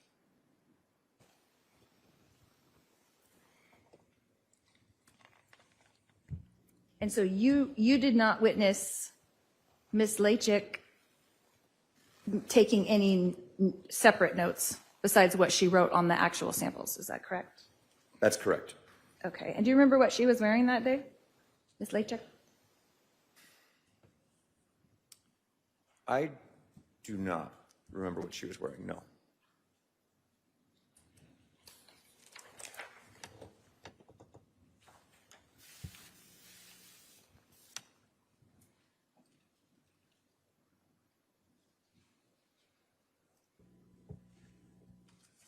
Detective, are you familiar with the license plate readers? I'm familiar with yes, I am familiar with LPR readers, but I'm not an expert in license plate readers. And you work for the Gilbert Police Department, is that correct? Yes. And then how many license plate readers are there in the city of Gilbert? Do you know? I don't. I can tell you that's changed a lot over time because the technology's gotten greater and they're smaller and easier to use. So to answer the question of how many in Gilbert, I have no idea. But at the time, I don't believe many. But that is speculating. I don't know about the LPRs in Gilbert. And then would you, as the case agent in this case, have access to those Gilbert readers? Like, could you call them up and say, hey, I'm a Gilbert detective and I need license plate readers? I wish it was that fancy, but the reality is what we do is we have crime analysts, civilians that are working with our police department who have access to LPR readers and to criminal histories and things of that nature. So in cases like this, I had our crime analysts assist with requests for LPR hits for the LWD 0997 Texas plate. And did you find any of those? There were LPR hits, yes. There were And multiple. where were they located? The one that was presented was southbound in Holbrook on I-40. Have you There- been to Holbrook before? Have I been to Holbrook before? Arizona? If I have been, it's only passing through. So I don't believe, I've never stopped in Holbrook, I guess I'll say that. Do you know how far away it is from here?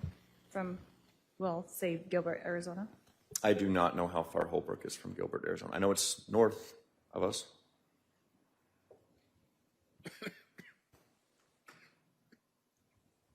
And so, I'm sorry, where were the other ones that you said there were several? You said one was in Holbrook. One was in Holbrook. That's the one that's, I know is presented. The other ones I do not have independent recollection of. They are documented in the police report. So you don't have any documented in Gilbert, is that correct? There were no LPR hits in Gilbert, I can tell you that. None in Mesa?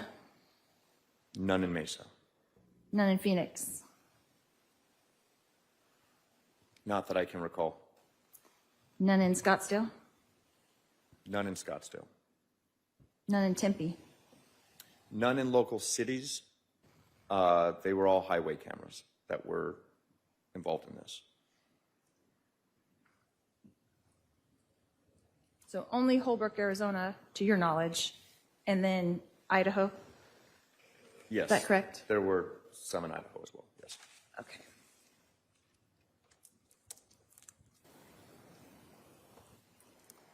And do you have any idea, maybe you don't, but do you have any idea how long that they store that data? So like, as a detective, you go back and say, I need this, and they're like, well, we only have 30 days back or whatever. I don't know On their storage capacity or how long it lasts.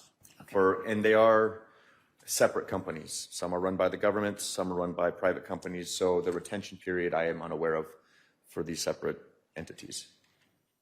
And who did you contact to find out about these LPRs? Who did you have to go to? The crime analyst who contacted the respective agencies and private companies who operate those. So crime analysts within your department? Yes. Okay, do you know who that was that you went through? Yes. Can you tell us who that is? Lori Orr. Okay. So you call her and she calls them and they figure out the LPRs? They provide her with the data. And it also, to go back to what you asked earlier, the retention period, they give it for every time this license plate is hit within their retention time. So there was multiple pieces of data that were returned for this license plate. Again, I don't know how the time frame was, but I was focused on the time around October 2nd of 2019. And so in all of what you asked Lori Orr to get, you have this one in Holbrook, Arizona on October 1st. Is that correct? That is correct. The one that has been. And yes. nothing in Gilbert Correct? on October 2nd. Correct. Nothing in Gilbert on October 3rd. I would object to asked and answered. Overruled. I mean, technically you're right, but I'll let her recap. Go ahead. Yes. There were no LPR hits for that vehicle or that plate in the Phoenix metro area in the cities during that time frame. Time frame meaning October 1st to October 3rd. Yes, Okay. 2019, yes.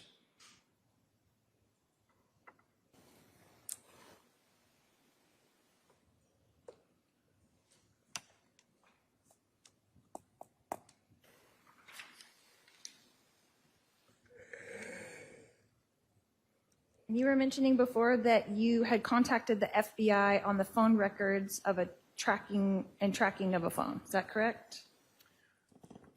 Yes, requested the assistance of the FBI with the phone cellular analysis. And how do you request assistance of FBI? Talk me through that. How did that work? Who do you call? So initially, on October 9th, myself, Detective McDermott with Gilbert Police met up with a couple detectives from the Chandler Police Department. This is where the images of the incident that happened in Chandler earlier in the year in July, they were able to provide us pictures of the Jeep Wrangler with the Texas license plate.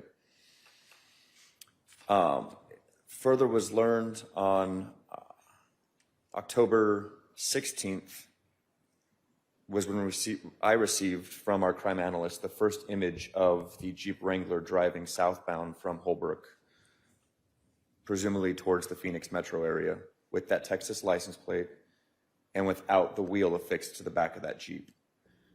It was at that time that I re-established communication with Chandler's police, and it was through our communication that it was decided to reach out to the FBI to further request their assistance. So did you reach out to FBI personally, or did Chandler Police Department reach out to FBI personally? It was a collective phone call, and then Okay. the Chandler Police Department and then the Gilbert Police Department detectives, we went to the FBI field office in Phoenix, which is in far north Phoenix, at which time we made contact with federal agents there, FBI agents. And so Nicholas Balance is the one who created a report concerning these phones, is that correct? He was ultimately the one that we worked with the most, yes. Did you talk to him initially, or did it get sent to him eventually? He initially got assigned. Initially, it was a sit-down meeting with some FBI agents and detectives, providing them the data we had for them to analyze. And then Nick Balance was assigned this case. And you spoke to him specifically, directly? I talked with him directly multiple times, yes. Okay. And then do you have emails and phone calls and things with him, correct? Multiple, yes. And were those turned over to the defense? As far as I know, I don't know.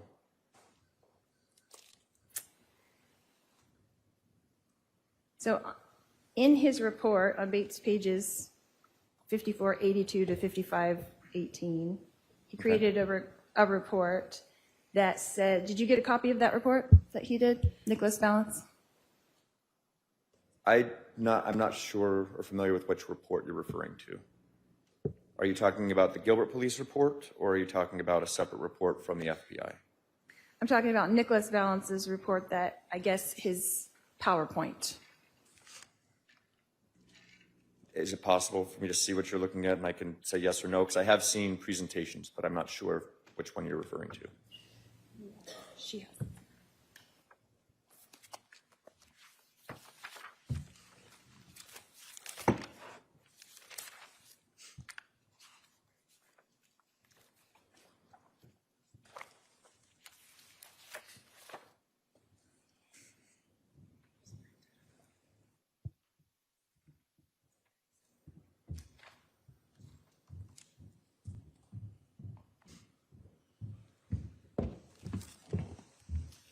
Thank you. Do you want me to go to a specific page? Yeah, Ms. so on Daybell? page 15 of the report, it shows a purchase of a phone on 9/25/2019. Okay. If I'm correct. Yes, on 15? page 15, 9/25/2019 at, looks like 21:10 hours. And I don't know if that's GMT or what time zone that's in, but Okay. I- And it's for usually those of us who GMT. are not military correct, it's about what time? it would be 9:10 hours, 9, PM. 9:10 p.m. Again, I don't know if that's GMT. Most of the data that I've seen done with this cast is GMT, which is global. And then you have to subtract or add some hours depending upon your location on the globe. As far as mountain time or central time or Yes, ma'am. Pacific time. Okay. So on the top of the report there, it says 7:10 p.m., which is 2 hours prior to the cell. Is that correct? I object to this person's foundation as to knowledge by this detective who did not create this report. All right. The original question was if he was familiar with it or had seen it. So why don't we have that answered first? Okay. Are you familiar with this report? Have you reviewed it for your testimony here today? I have seen reports that look like this, and I have seen this particular page you're talking about. But again, I didn't draft it, and I don't want to give any incorrect information. So I'll do my best to answer what you want to ask me, but I don't work with CAST, and as much as I wish I was better with cell phone analysis personally, I'm not an expert in this area. Okay. Well, just on that page particularly. Hold on. Let's go sidebar.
All right. You can resume your cross of this.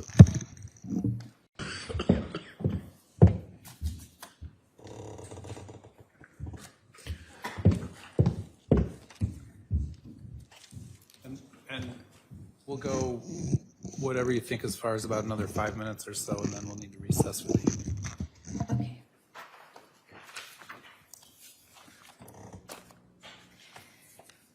Detective Pillar, did you ever receive any information from Rich Robertson, the private detective Brandon Boudreau hired? I did not. Did you ever speak to him personally?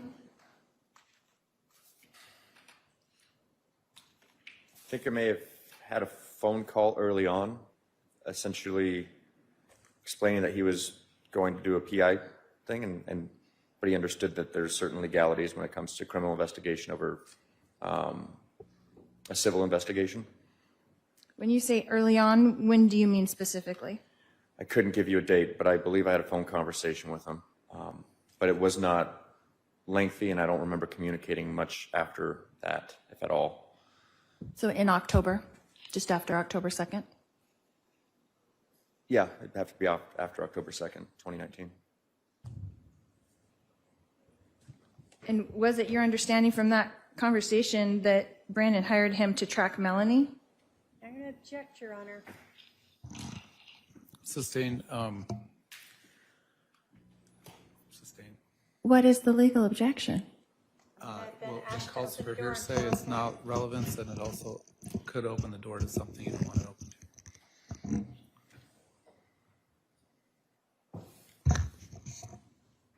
So you did not email with him or text with him, Rich Robertson? No, not that I remember. And he didn't send you any kind of information on the case? No, not that I remember. Okay.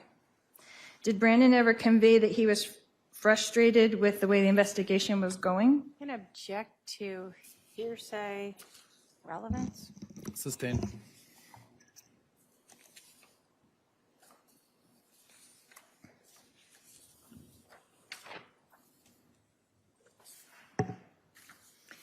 Detective Pillar, can you tell me about when you arrived at the scene that day on October 2nd? What would you like to know? When you arrived, who was there and who did you speak to first? When I arrived on scene, I parked east of the crime scene, the 3875 East Phelps, and the first individuals I remember talking with were my fellow detectives, Detective McDermott, Detective Biggs, and Detective Ferrer, determining what our roles would be. I cannot say for certain who I first spoke to as far as the officer, as far as the briefing goes, but I do know there were multiple officers on scene, to include Officer Rob, who was here earlier. And someone briefed you though, right? Do you know who that was? I do not know who that was, but yes, somebody would have briefed us on that case. And nobody remembers who briefed anybody? It doesn't sound like it, and trust me, I would rather give you answers than say I don't know. But I don't know, I can't remember who gave me the briefing. Well, it was Officer Rob, and who was the other officer that was with her when the first two on the scene? Officer Bullock? Officer Brian Bullock was Okay. the other officer that was on scene. So would it have had to be Officer Rob or Officer Bullock who briefed the detectives when you arrived? More likely than not, yes.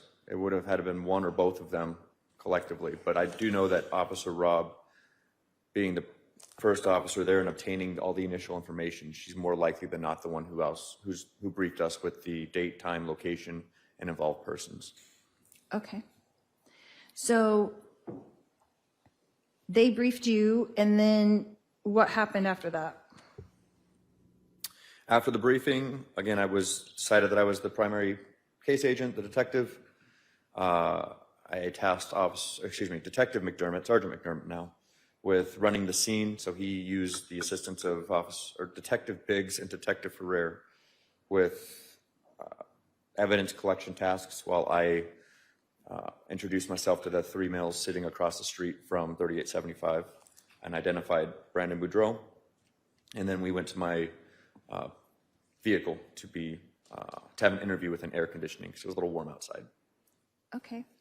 And when was the house cleared? Someone had mentioned the house being cleared. Did that ever happen? The house was cleared. That was prior to detective arrival. Okay. So before you got there, that had already happened? Yes, ma'am. Okay. And then you went and spoke to Brandon in your car, is that correct? And Yes, did ma'am. that interview? Yes. And you made an audio recording of that? Yes. And then someone transcribed it, is that correct? We used a third-party transcription service at that time, so yes, that was transcribed. And you heard Brandon's testimony that some of those things he thought were transcription errors? Yes. So did you go back in preparation for this testimony and listen to that audio recording of that interview? I did not, well, yes, I did listen to the interview. No, I did not compare it to the transcript. It was Net Transcriptions, which is the company we used at the time, and there were errors at times, but I did not compare it to my interview with Brandon, if that's what you were getting at. So there could be transcription problems in that interview, It's possible. but you didn't go back to check to see if there were. Is that correct? That is correct. Okay. And about how long did that interview last? 35, 40 minutes is an estimation. Okay. And then where did you go next? You guys got out of the car, and what happened at that point? Brandon returned to his friends, and I re-entered the crime scene to determine what my fellow detectives had discovered. Were you aware that Brandon's friends, through the body cam, that they had been walking around in the crime scene? It wasn't until watching it after, but once the crime scene was established, they didn't enter it again until we were done with what we needed to do, or at least we had our primary crime scene, which was the Tesla and the glass in that area. There was times where, I don't know if they were getting drinks or if there was times where they had to go inside of Brandon's home at the time, Okay. but that was allowed under some supervision.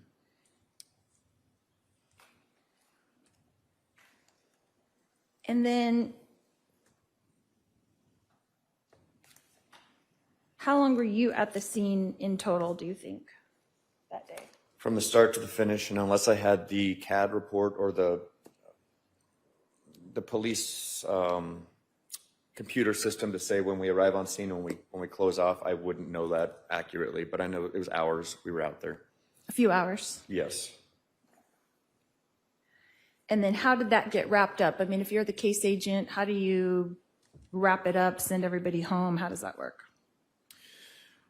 Well, like I was explaining earlier, extra detectives came out there. Once we finished with the canvas, the line search, we start letting people go from the scene and ultimately conclude our involvement, make sure that Mr. Boudreau and whoever else, maybe witnesses or people that were canvassed, have contact information for the detectives, and just make sure we can maintain communication moving forward.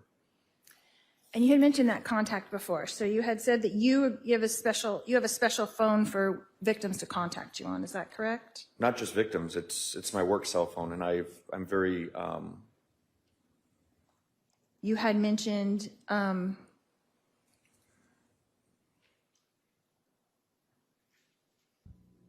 that you had taken Brandon's cell phone. Is that correct? yes. And how does that work? Talk me through that. He completes a consent to search form, which is a form that describes in detail what we're going to be doing with the device. In a layman's terms, we are making a digital copy of the software and all the content on that electronic device. So we turn it over to our digital forensics unit, which is detectives who specialize in this, utilizing their hardware. And we made a copy of his smartphone and it's all the data on it. And we returned it to him as quickly as we could. I do not recall if it was the same night or the next day, but I know it was pretty soon after because that was his primary device to utilize. Okay. And so what are the logistics of that? You're on the scene, you physically take the phone, you put it in an evidence bag. How does that work? Yes, And then how does it get transported to the forensic people? I transport it. In this case, I believe it was, I can't remember which detective. It was either myself or McDermott. We worked on this case quite a bit in the beginning together, but ultimately brought the phone to our digital detectives. So within that same day, Yes. right? And it just gets turned over in the evidence bag and it's marked and all that? It was never impounded, so although it's noted to be his and has his contact information in it, the point is to expedite the process. So instead of impounding it and then having to have it pulled out of evidence and then put back in so it could be ultimately returned to the owner. He gave us consent to take it, download it as quickly as possible, and then return it to him. And then who would be the person who returned that to him physically, the phone? I don't recall, but I know I turned it back over to him. I believe he came to the police department the next day or shortly thereafter, or even that night. Again, I don't recall, but I know it was turned over to him soon after by a detective. So he could come pick it up, basically, is what you're saying? Yes, You didn't take it back to the house, he came and picked it up? I believe so. Okay. Shall we break there for the evening? Sure. yeah. Okay. Continue with your cross-examination of this witness. Go ahead.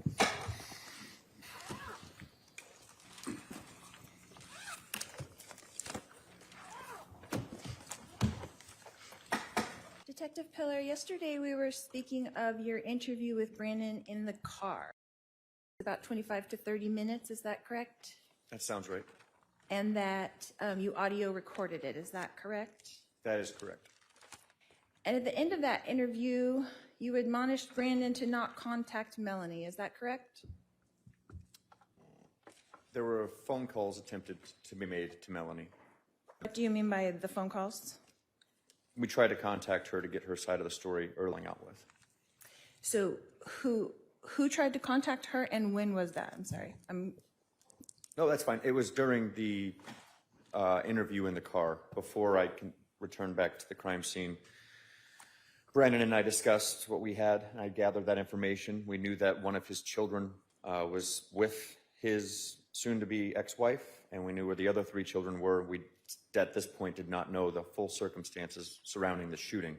So it was important to reach out to her, let her, Melanie know, hey, there was a shooting that just occurred, and speak with her. So who ended up calling her? You called her or Brandon called her? Brandon called her from his phone 3 separate times. And she didn't answer? No, But you didn't attempt to call her directly? not during that time, no. Okay. And so as far as you know, Brandon followed that admonition to not contact her again that day? Yes, as we also had his phone, so Oh, that's right. that made it so he couldn't. Okay. And That so, wasn't the purpose, but we had his phone. so did you end up making contact with Melanie? I made contact telephonically with Melanie Boudreau at the time, now Pulowski, and yes, I was able to make contact with her. Was that still on October 2nd or is that the next day? I left a message for her. I don't remember when I spoke with her specifically, but she agreed to meet with me on October 3rd, which was the following day after the shooting. And that was at the Gilbert Police Department? Gilbert Police Department in a private interview room, yes. Okay. And so Melanie came and met you that day on October 3rd, is that correct? Yes, And you interviewed her? yes, And she came in voluntarily yes, and talked to you? yes. And did she ask for an attorney? No. And about how long was that interview, do you think? Approximately 1 hour. It was a little interrupted because their youngest was with them in the room. She didn't have childcare at that time, but I believe the interview lasted for about an hour. Okay. And did she advise you in that interview of some Object business hearsay. deals that I'm gonna Brandon object was involved in? again to The hearsay. objection's sustained. It's hearsay. Did you investigate anything that you learned during that interview? Yes, Did you investigate anything that Melanie offered to you during that interview? can you be more specific about what was offered? Yeah, sure.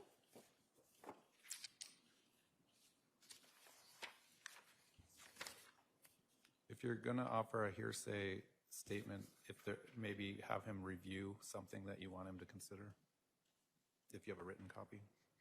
Okay.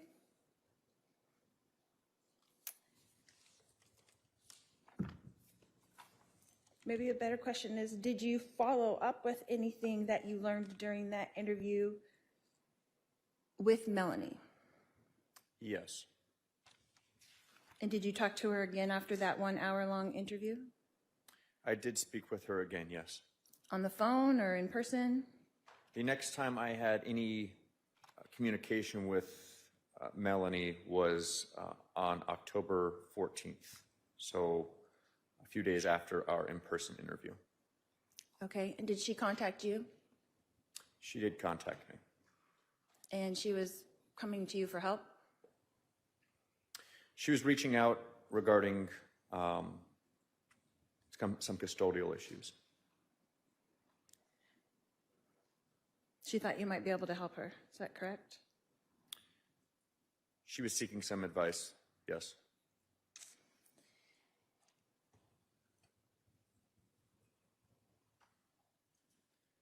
So Brandon had testified that he provided you with a VIN number to a Jeep Wrangler in my household on October 2nd, 2019. Is that correct?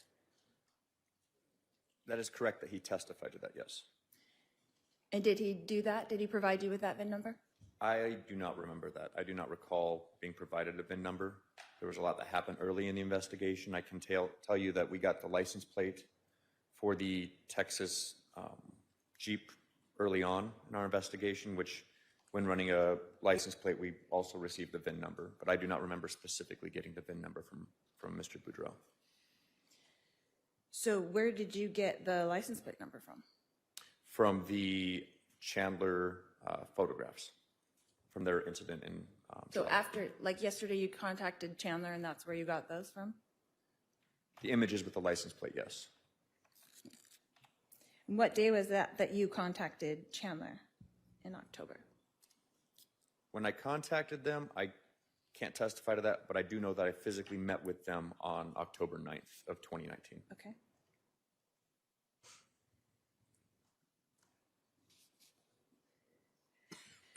So your testimony here today is that you did not discover that the Jeep was gray in my household because of the VIN number that Brandon provided to you. Would that be fair? Yes, that would be fair. But you did discover it on October 9th that there was a gray Jeep in my household. Would that be fair? Yes. Okay. Would it also be fair to say that no one that you interviewed or talked to mentioned anything about the Jeep being gray? The color of it being gray, no. Okay. Not early in the investigation.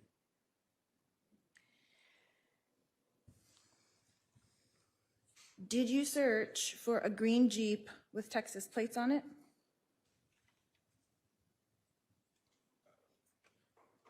No.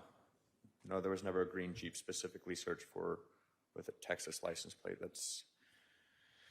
That would be something we would farm out to our investigators, our civilian investigators, and to specifically ask for a green Jeep Wrangler with a Texas license plate. I don't know what that would yield as far as results, and we didn't have enough to go after just that at that moment. Okay. And you didn't farm that out, though. Is that correct? At that juncture, no. And did you search for a dark blue Jeep with Texas plates on it with a tire on the back? Same answer, or similar answer to what I just provided. Detective Pillar, how often or how many times would you say that you have communicated with Brandon Boudreau in the past 5.5 years? Your Honor, I'm going to object to asked and answered as well as potential 404B issues.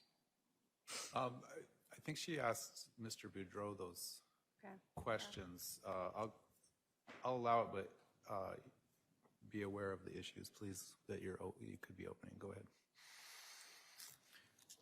Multiple times. I have spoken with Mr. Boudreau multiple times. And would you say multiple emails back and forth? The majority of communication was either telephonic or text message. However, I do know there were emails exchanged as well.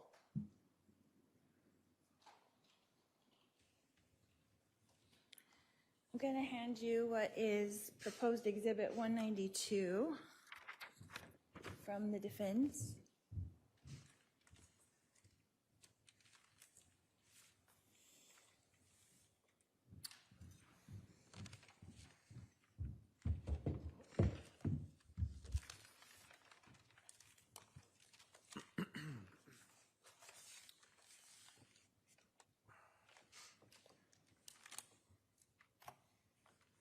Detective Pillar, do you recognize this email? Appears to be an email that would be exchanged from Mr. Boudreau to myself within my police department email. And that's something to and from him to you and to you from him? In this example you provided, yes. I don't know how long the message thread was for this. Okay. And you recognize that as a true and correct copy of that email exchange? Yes, from February 12th of 2020. The defense would move to publish the email? State would object. We're going to go into We that. already discussed this exhibit. It's, I'll sustain the objection. It's not being entered into evidence. In that email, Detective, did you request that Brandon provide you with financial information regarding his ex-wife, Melanie Boudreau? And Your Honor, I'm going to ask to sidebar again regarding defenses. All right.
Detective Pillar, did you request that financial information regarding Melanie from Brandon?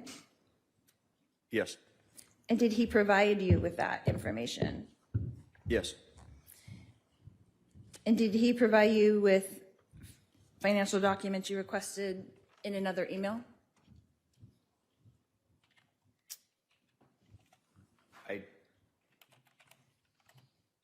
I know we've discussed financial documents, and everything I was sent, I believe, was via email, but I don't know what specific one you may be referring to, but I think it's safe to say, yes, that there were emails exchanged about Melanie, Boudreau, Pulowski's.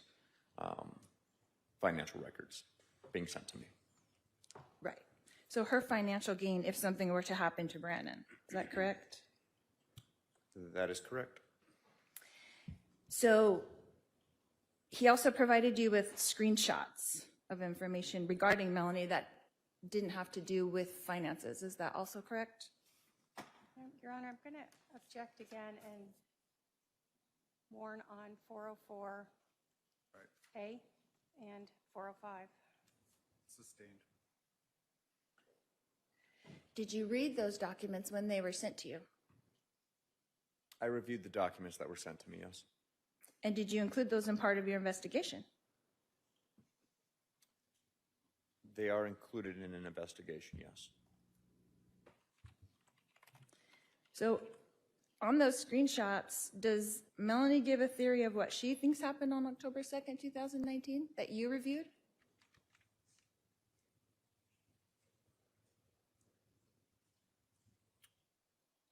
Not that I remember from that exchange. I'd have to see it, which I'm... Your Honor, I'm going to object to hearsay and relevance. I'm not asking for the truth of the matter. I just want to know what Hold on. he knows. I didn't ask for argument. You can show him the document and then rephrase your question. Okay. Thank you.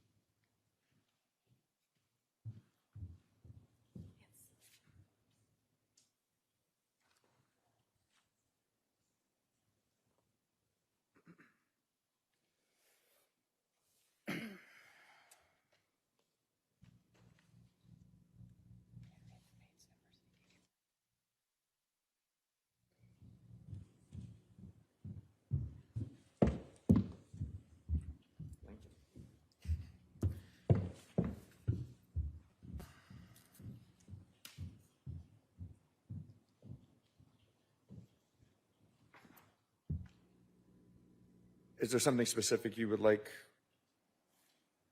Go ahead and rephrase your question. Is this one of the screenshots that Brandon sent to you?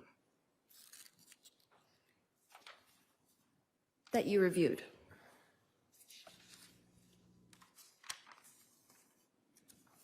It doesn't have any email headings or footers on it. This is what appears to be a Word document, like from Microsoft Word. I can't testify that this is exactly what he sent me, if this is a attachment to the email, from what I'm looking at here. Okay. Do you recognize it as something that you've read before? The information?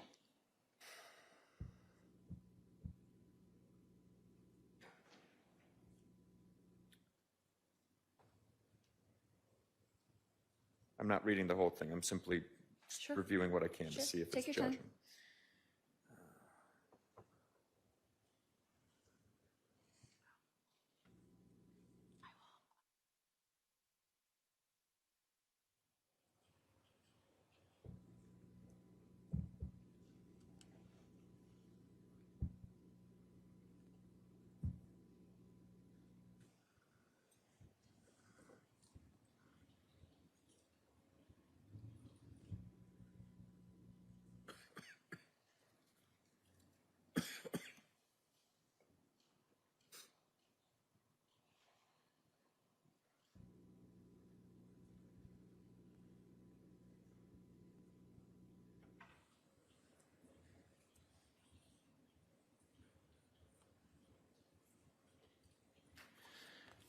I must say that I don't remember this. There was a lot of correspondence shared and a lot of images. But looking at this, this seems familiar with some of the allegations that I've heard throughout the investigation.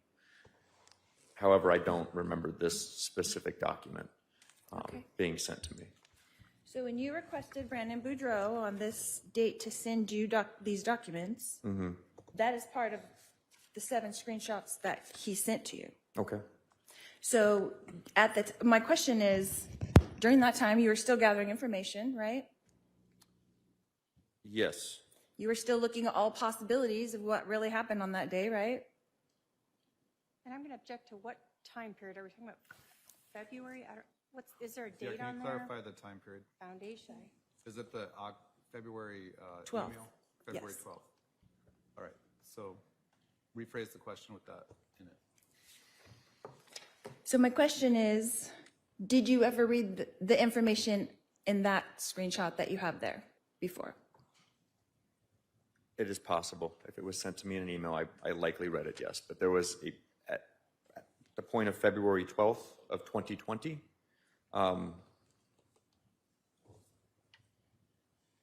there were other investigations I was working on as well. So did you disregard the information in that during your investigation?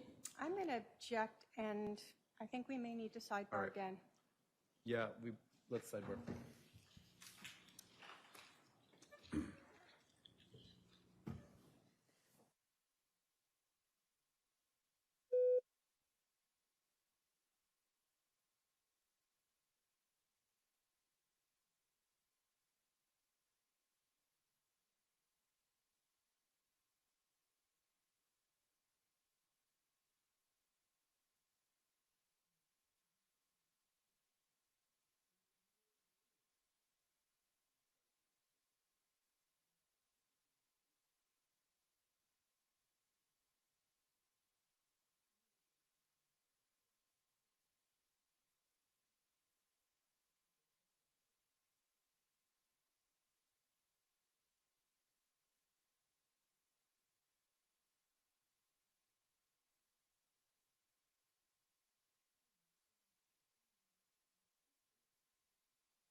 Tesla for a second. What happened with the Tesla window? I know it fell out of the car and was sitting on the driveway, so where did it go from there? The Tesla, the glass from the window that fell out of the Tesla itself was discarded. Was what? Thrown away. It was discarded. Oh, it was thrown away. Yes. And when did that happen? I don't recall. I believe after we were concluding our time at the scene, we had our photographs of it, was turned over to the resident, in that case, Mr. Boudreau, to dispose of. Okay. And it wasn't preserved for any reason? No. Why not? We collected what we needed from it at that moment, and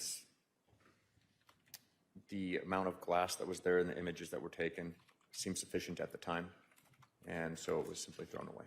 Was there a hole in that window at all? Like a bullet hole? A bullet hole through the window outside of the images that have been presented that would indicate where an impact point may have been, so kind of the curvature towards the top of the glass. Outside of that, no, there was no other damage that would match about a bullet hole. Okay. And you didn't carefully put on 2 pairs of gloves and take it to the evidence room at the Gilbert Police Department, is that correct? Take the glass? Correct. That's correct. And what about the Tesla? So what happened to the Tesla that day? After we processed the Tesla at the scene, we transported it over to the Gilbert Police Department to further inspect indoors. Essentially, it was just one more act that we could take to better review what we had already investigated for the hours that we were outside. And was it like towed? Do you tow it over? No, it was, although unorthodox, it was transported by myself and followed by Detective McDermott to the property and evidence building, where we had a technician standing by. Once arrival to the garage at that facility, we further looked into the bullet hole, and we weren't there very long. It was, again, another last review of the damage. So you drove it over, is that correct? That is correct. And it was photographed? Yes, we photographed the vehicle at the scene. Once at the police department, we have the surveillance cameras, but we didn't photograph it further once at the police department. We had no intention of impounding it at that time. And it was measured? No, The bullet hole and things were measured? All that was done at the scene, but nothing was done at the Gilbert Police Department? Yes, And then it wasn't tested for the trajectory while at the Gilbert Police Department? that's correct. And it wasn't placed into evidence? We did not impound the vehicle. The purpose for that was it was the victim's only vehicle at that time, similar to the smartphone that we took temporary custody of. For convenience purposes, it was ultimately turned back over to the owner, in this case, Mr. Boudreau, both the vehicle and the smartphone. Within a day? Yes, approximately a day. It was a very brief period of time. Okay. And having been a case agent hundreds of times, you must have known that if you were ever going to charge someone with this crime, then surely you would need this evidence so the defense could hire their own experts to do testing of the car and the window, right? The crime of this caliber, and it's not uncommon for cases to develop into something more than what you initially believe, that's part of being human, part of being an investigator. We did not take the vehicle in this case. We did not have a decedent. In other words, we did not have a person who was injured or killed. We had property damage, and we were still very early in our investigation to determine what happened. So, no, we did not maintain custody of that vehicle. So is it not in your protocol to preserve evidence? It's in our protocol to preserve evidence. But not in this case? In this case, I made the decision not to maintain custody of that Tesla.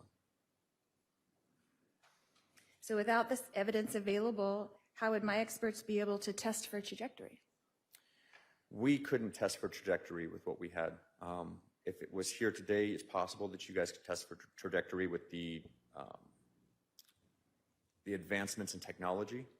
Again, not being somebody who is trained or certified in any type of trajectory training, I don't know how that process would even look, but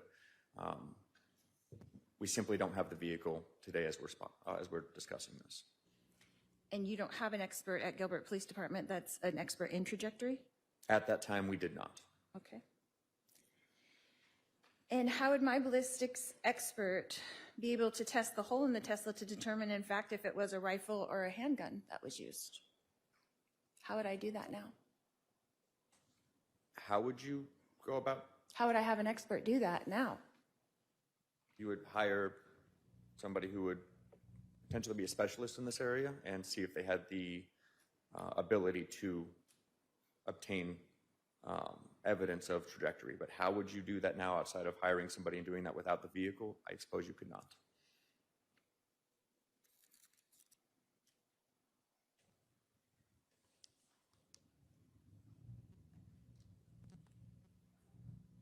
Is it possible to perform our own tests from pictures?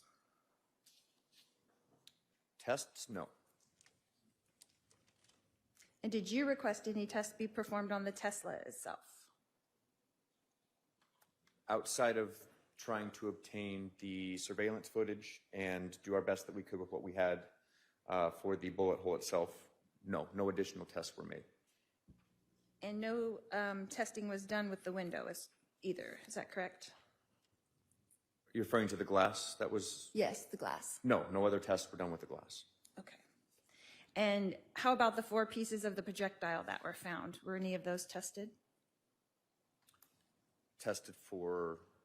For what kind of bullet they came from or what kind of gun they came from? Again, not being a munitions expert, but seeing what bullet fragments look like and what projectiles can turn into upon impact, those fragments could not determine any type of rifling, which is the marks that are made within a barrel when a weapon is shot. Because the bullet was not intact, and we had no casing, we had no gun to verify where it came from. We simply had some markings of some possible jacketing and the lead, which appeared consistent with a bullet that was fired and then, of course, was fragmented. We were satisfied that we had a individual get shot at by some firearm, be it rifle, handgun, but a firearm, eastbound to westbound, that collided and then ultimately ended up in Mr. Boudreau's body frame. But to send it off for further testing, no, we did not send it off for further testing based on any reason that we knew we would not be able to get any viable weapon to compare it to, or any type of rifling where that would match another firearm. Well, would it make a big difference if it wasn't a rifle at all and what Mr. Boudreau saw was a rifle? Can you rephrase that question? So if you were to test it and someone to say this came from a handgun, this did not come from a rifle, that would make a big difference in the story that Mr. Boudreau told to you, though, right? No. It would not? No. So he did not see a handgun, but if it came from a handgun, that would be contradictory, would it not? To his statement of believing it was a rifle? Correct. His belief in mere observation for those split seconds of a weapon firing at him, I can't say for certain if it would have been from a handgun or a rifle. If we had an intact projectile or a shell casing, we'd have an answer to that. What we have now are bullet fragments and a bullet hole, and evidence to indicate that this happened. This shooting at Mr. Boudreau did in fact occur. But you didn't test it. The fragments were not tested. Now, Detective Pillar, how many neighbors confirmed that they heard a gunshot?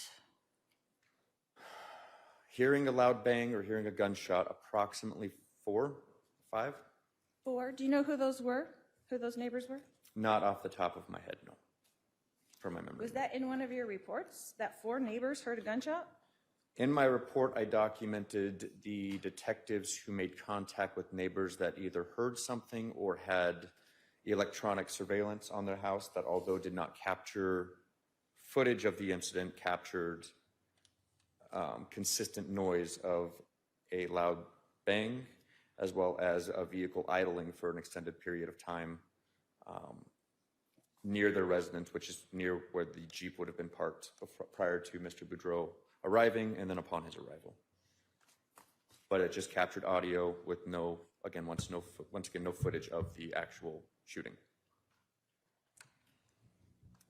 But you say multiple neighbors. Is that what your understanding was? That multiple neighbors heard a loud noise? Yes. So Brandon heard a loud noise. You have the ring that was a loud noise, right? Hmm? Who else? I don't know off the top of my head.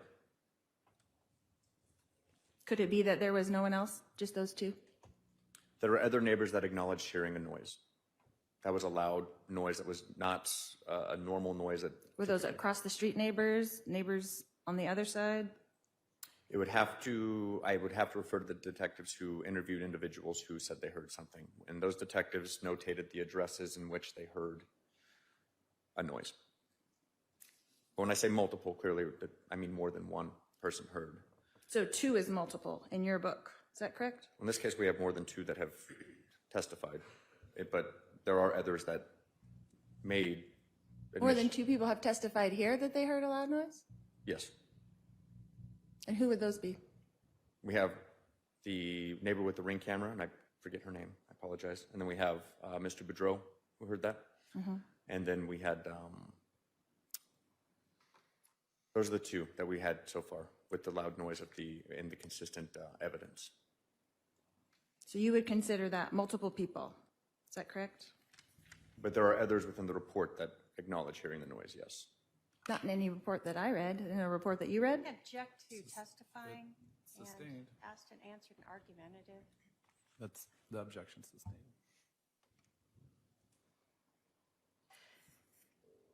In a sworn statement that you made, Detective, you put the other neighbors confirmed they observed a gray-colored hardtop two-door Jeep. What neighbors do you know of that said that there was a gray Jeep? Where was that testimony? So, in your affidavit on November 19th regarding the Jeep Wrangler, would you like to take a look? Sure. Okay.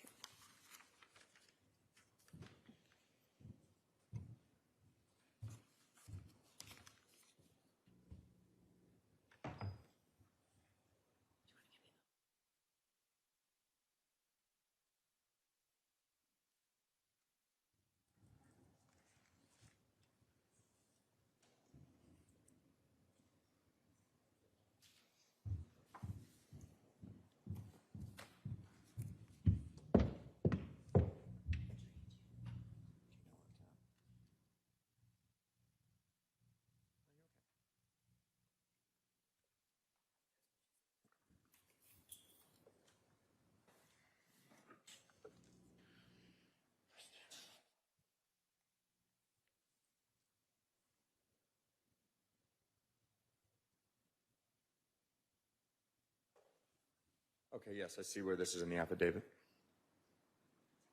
And earlier you had testified that no one had said the Jeep was gray at all, but in your sworn testimony there, you say that other neighbors confirmed that they observed a gray-colored, hardtop, two-door Jeep. What neighbors would those be? And this is the probable cause statement from... For the infotainment center? Yeah, for the infotainment center, but on what date? November 19th, 2019?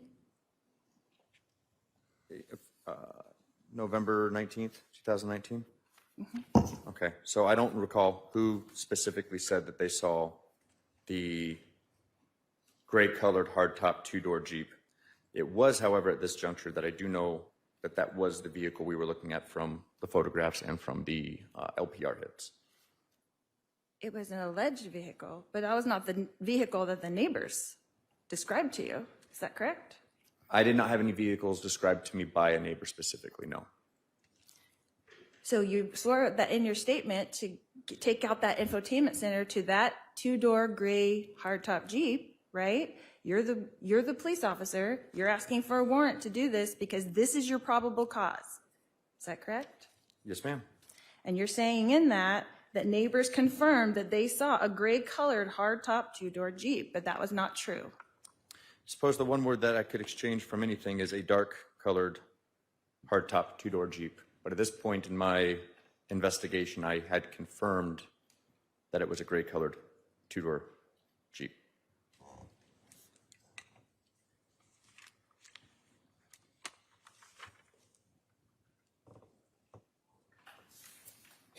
Thank you.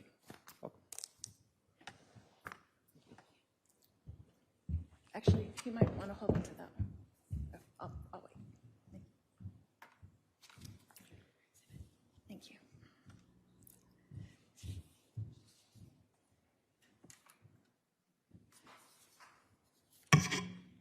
There's something else in this affidavit that I'd like you to look at.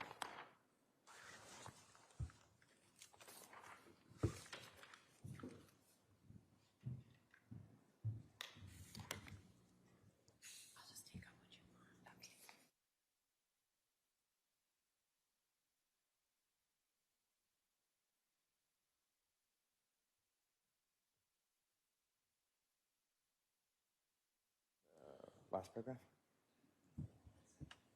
If I can know what page you're showing him. 2714. Thank you.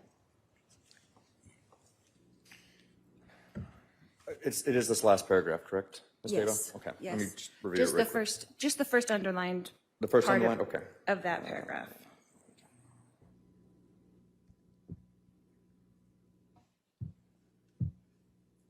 Have you reviewed that, Detective? The first underline I just did. Do you want me to check the second line as well? I would then ask to know, I'm sorry, what section you're actually showing him that's underlined? It's just the third paragraph. Can you show? You-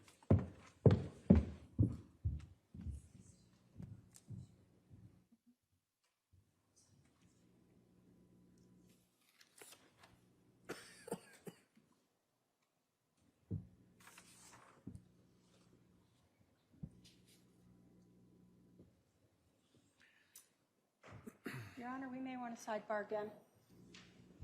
All right, can I see the exhibit?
So that'll be, just refer to it as Exhibit 202, please.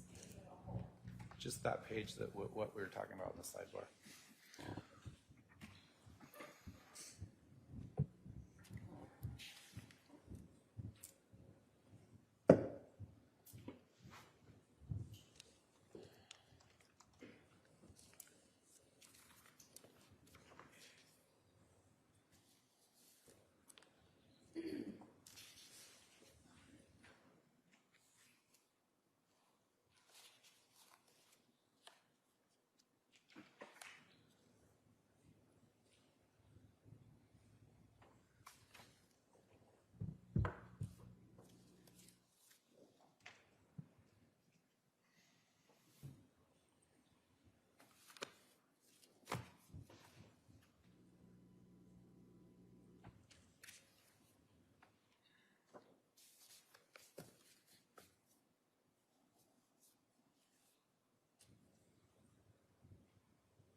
Detective, in preparing to investigate this crime, would you say, is it fair to say that most of the information that you gleaned is from Brandon Boudreaux? In this initial investigation, yes. Okay.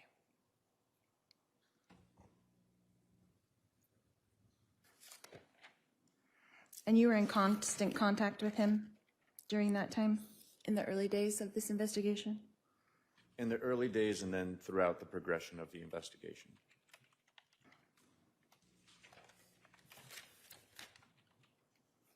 And you were on a first-name basis, is that correct? Yes. Again, that's not uncommon for me to do in really all my investigations.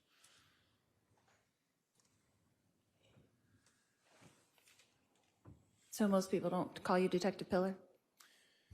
Not typically. It depends on how the length of the investigation and the type of investigation that it is, but especially with victims or witnesses, I try to keep it casual.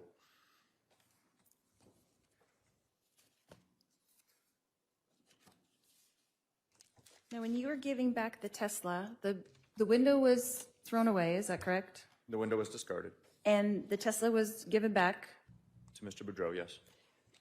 Did he come pick it up, or was it driven back over there? From what I recall, it was picked up by him at the Property and Evidence Building. And were there any further instructions with that? Like, now you can get it fixed, you can do anything you want with it? Like, how does that work? Essentially, it was, yes, here's your vehicle returned. We'll be in contact regarding the investigation and my contact with the individuals you provided for follow-up. Okay. And then that was the end of that contact with any of the evidence that was taken at the time? On October 2nd, yes. And the fragments of the projectile, those were taken in an evidence bag and put into evidence at Gilbert Police Department? From the scene directly to the police department, yes. Or Was the there- Property Evidence Building, yes. Was there any other evidence taken to the property evidence building? I believe there was a cigarette butt. I believe there was multiple photographs. Other physical evidence I do not recall us taking. You don't recall what? I don't recall taking other physical evidence from the scene off the top of. So a cigarette butt? I believe if a cigarette butt was, it was across the street, and a neighbor thought it was inconsistent with being near his house because he didn't smoke. Okay. Was DNA taken off of the cigarette butt? No, I believe we still have it retained in our Property Evidence Building. So if you would have taken the DNA off the cigarette butt, then you might have a person who was smoking it? We would At the probably scene? have a DNA profile of somebody who's walking down the street smoking a cigarette, yes. So you didn't really think it was connected to this incident Not from- necessarily? No. Okay. And why was it collected? Because it was within the crime scene tape at this time, and the detective who spoke with the neighbor who provided the information thought it should be collected. And during the course of your investigation, you never discovered that Brandon Boudreaux was a smoker, right? No. Or that Alex Cox was a smoker, right? No.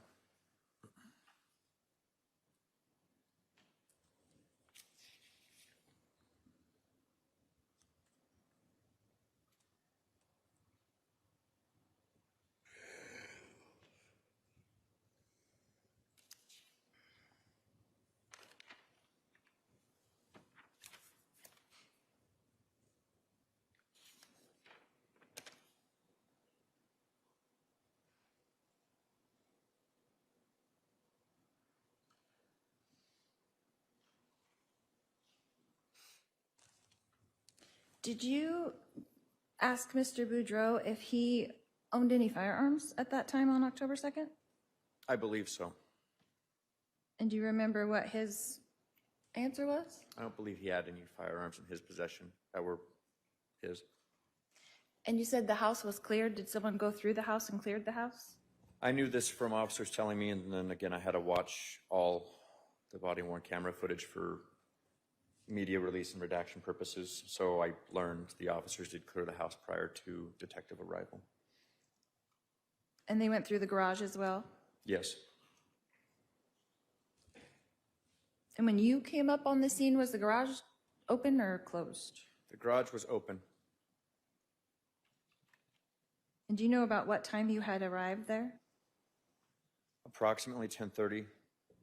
The call was made at approximately 9:13 in the morning, and detectives arrived approximately 10:30 a.m. And when do you think that you left? When you initially left, did you leave your car there because you drove the Tesla? Is that correct? When I left the scene, once we took the Tesla to the property building, yes, my assigned vehicle was left there secured.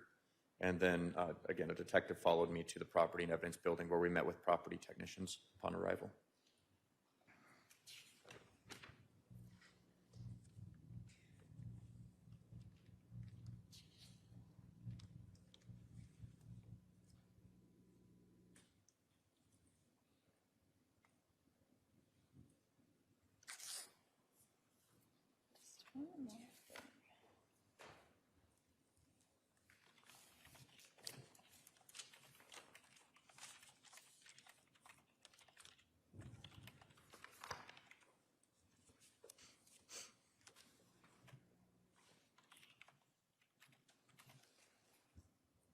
In your interview with Melanie, she provided you with some information and then called you back, you said, around October 14th. Is that correct? Yes. And at that time, did you just refer her to an attorney? I listened to her grievances, and then her concern was primarily about the custody of their children. And I referred her to speak with an attorney regarding custodial issues.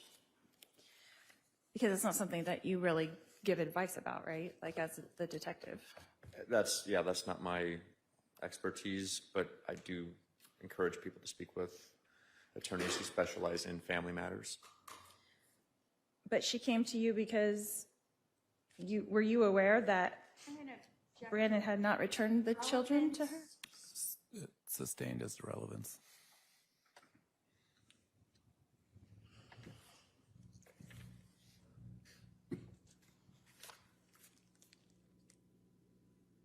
About how long was that conversation that you had with Melanie around the 14th? 10 minutes. Was that on the phone or in person? It was by phone.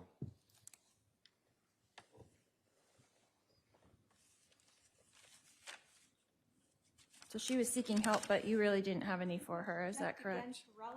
Sustained. That's all I have, Your Honor. Redirect. Yes.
Detective, I'm going to go back to some of the questions that we started with yesterday.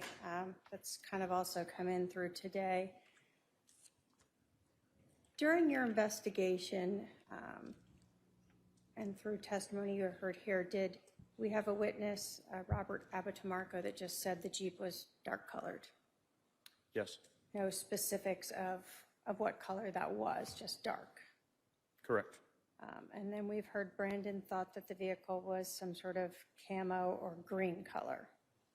Yes, And then eventually, we also learned that through statements made by Brandon Boudreau to both Officer Rob and yourself, that he believed this case was tied to an incident in Chandler. Did you learn that Lori Vallow, in fact, had a dark-colored Jeep?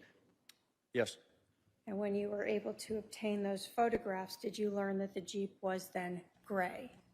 yes, You were asked about a probable cause statement that you wrote on November 19th of 2019. Do you recall that?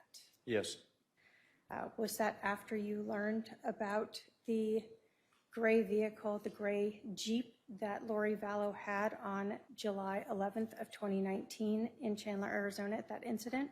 yes, And in that probable cause statement, do you just in fact say that it was a dark-colored or gray-colored Jeep? yes, You don't actually say that a specific neighbor said that or where that information came from. correct. I was working with multiple detectives. So you're using all of the different information that you gleaned, which included the fact that this defendant owned a gray Jeep Wrangler with Texas license plates, and that was put into your statement? Yes, ma'am.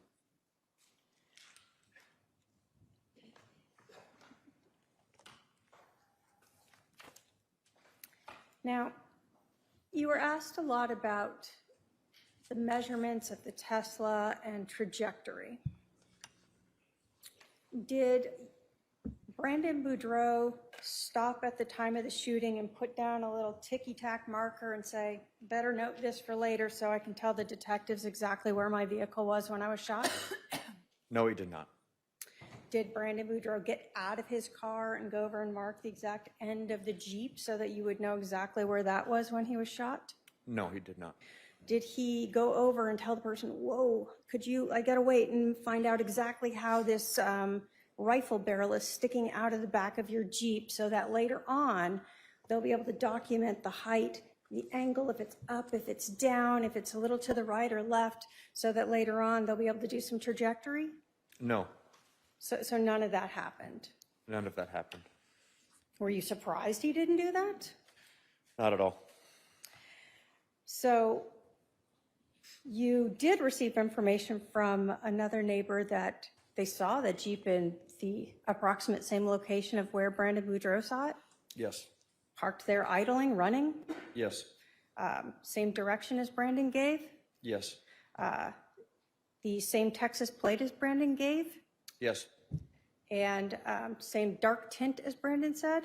yes, So when you talk about this only being Brandon, that's not accurate, right? correct. In fact, Robert Abitamarco said he didn't even know Brandon because he just moved in, right? Correct. And so ultimately, when we're talking about trajectory, without knowing all of those specifics, were you aware of any way to recreate how the rifle was held, what angle it was at when it fired that shot into the Tesla, not knowing where the Tesla exactly was either? No, unable to determine that.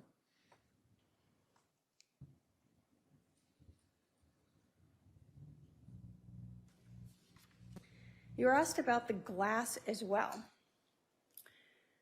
When you package items, you put them in a box, a bag, a plastic bag, something like that, right? Depending on the piece of evidence you're collecting. Yes, Did you have any way to keep that glass from never disintegrating anymore so that it wouldn't change from the way it looked on October 2nd if you impounded it? no, with shattered glass, it would continue to shatter. We have no way to package it to stay in its form when it's already broken. So when you're talking about impounding that item or just throwing it away, if you put it in a box and you travel it to impound and then somebody throws it up into wherever it goes, could you say if you pulled it back out 5 years later that it looked exactly like it did that day when it fell onto the ground? Absolutely not. So is that why photographs were taken there? Photographs, yes. You were asked a lot about the interview of Brandon. During that audio recording, have you listened to that? I have. You told us you were in your vehicle, right? That's correct. And was your AC blowing very hard? It was a warm day out, so yes, we were both. I was sitting in the driver's seat, he was in the passenger, and the vehicle was on with AC running. Did Brandon talk soft at times? Yes. In listening to the recording, is it often difficult to hear what he's saying? Yes. And would you agree that the best evidence would be the actual recording versus someone's interpretation of what they believe he was saying? Yes.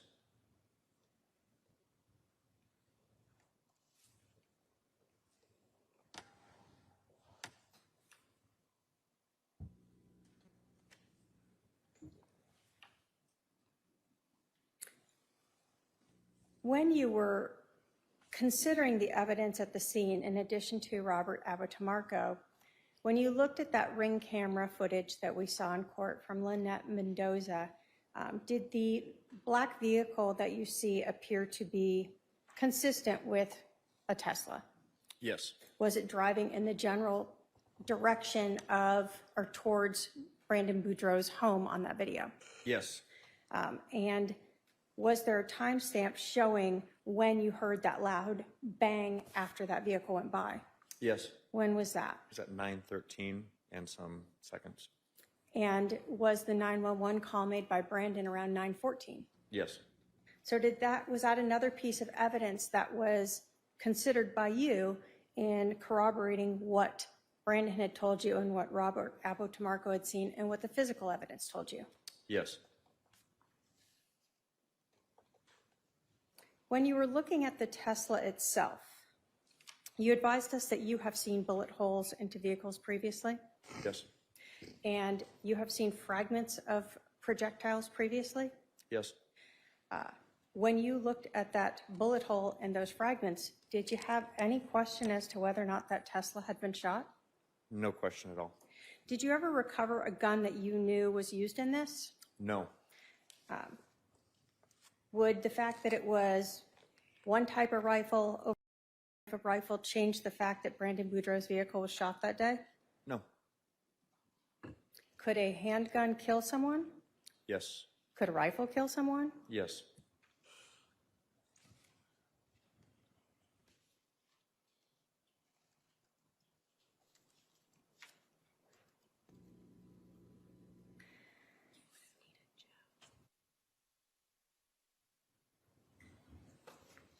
You were asked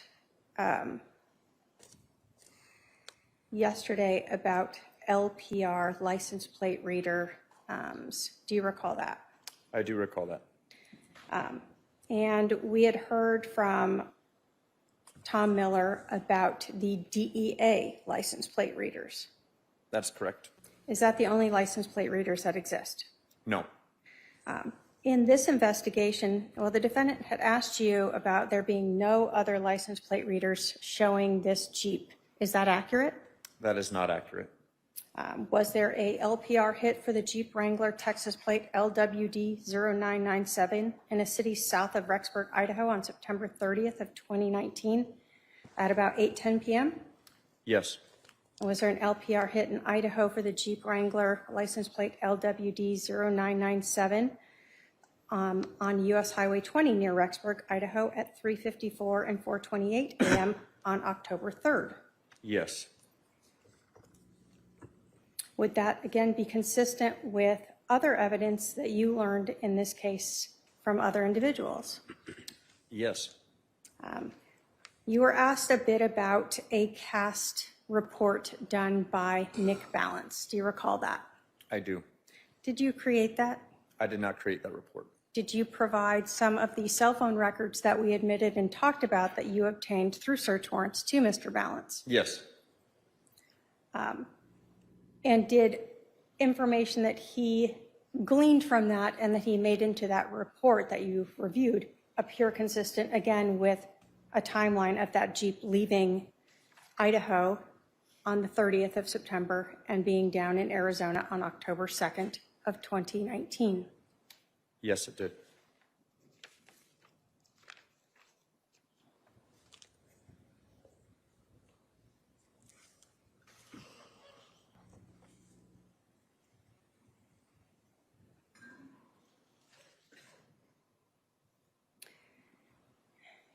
You were asked about a lot of different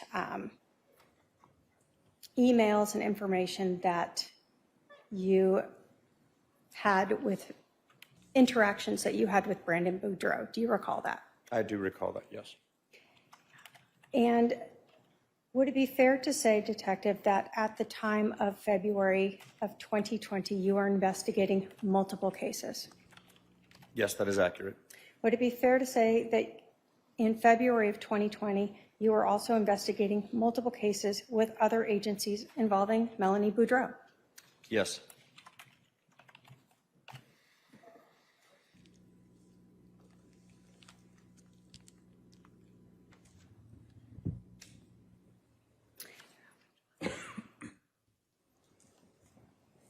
At the time of this shooting, we have discussed that this defendant and her brother, Alex Cox, were living in Rexburg, Idaho, correct? Correct. Were you then working with the Rexburg Police Department to help obtain information from Rexburg and other counties around there in relation to this investigation? Yes.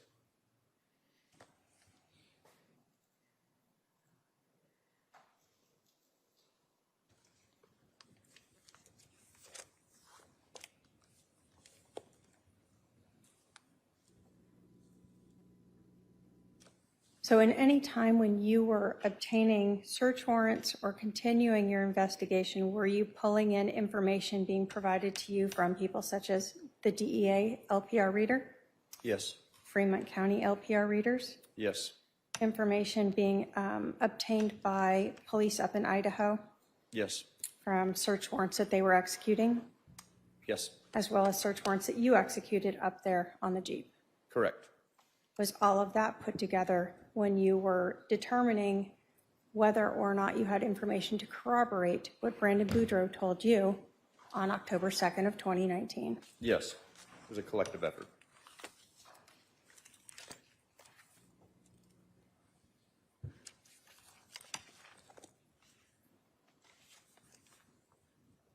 Although you are the case agent in this matter because it occurred in Gilbert, did you have to rely heavily on aid from the Rexburg Police Department and other agencies to obtain evidence in Idaho? Yes. And are those detectives in a better position to discuss things such as storage units or burner phones that were purchased up there? Yes, they are. Although you are familiar with those and they were all relevant to this investigation, would it be fair to say that since they obtained it, they're in the better position to testify as to it? Absolutely. Thank you. I have no other questions for this witness. Are there any questions for this witness from any member of the jury? If so, please pass those down. I see at least one.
Before I ask these, are there any other juror questions? All right. In your experience, is it unusual for witnesses to confuse colors or not remember them accurately? Yes. Do I answer this for you, Your Honor? I'll let the parties follow up on that if they need to. The next question is, were the attempted phone calls to wife recorded during the in-car interview of Brandon on the day of the shooting? I guess, let's clarify, did you record those phone calls? To the second question, yes, those calls were recorded. And were voicemails left explaining the situation? A voicemail was left requesting a response for a call back, not explaining the situation. That was from Brandon. And then I know I later called and left a message explaining my involvement as a detective who wanted to talk to Melanie Boudreau at the time. And she later responded, and the interview happened the next day. All right. Follow up on that question from the defense, or those 3 questions from the defense? No, Your Honor. From the state?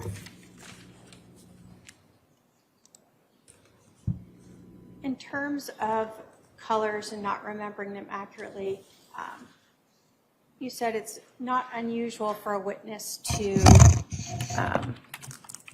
not remember always a color. Is that due to just sort of the circumstances surrounding what's happening when they're trying to observe these things like a vehicle? Yeah, so I'll answer this in a couple parts. It is not uncommon for people to commonly mistake black for white or red for blue or different colors, assuming they're not colorblind to begin with. You amplify that situation, for lack of better words, in a traumatic situation, going out to multiple violent scenes, or even not a violent scene, just an emotional scene, maybe between a domestic dispute. It is quite common that colors for vehicles or clothing or hairstyles or hair color are mistaken, especially when you add the traumatic element to it. So. Any other questions? All right, you can step down. Thank you, Your Honor. State can call its next witness. Thank you.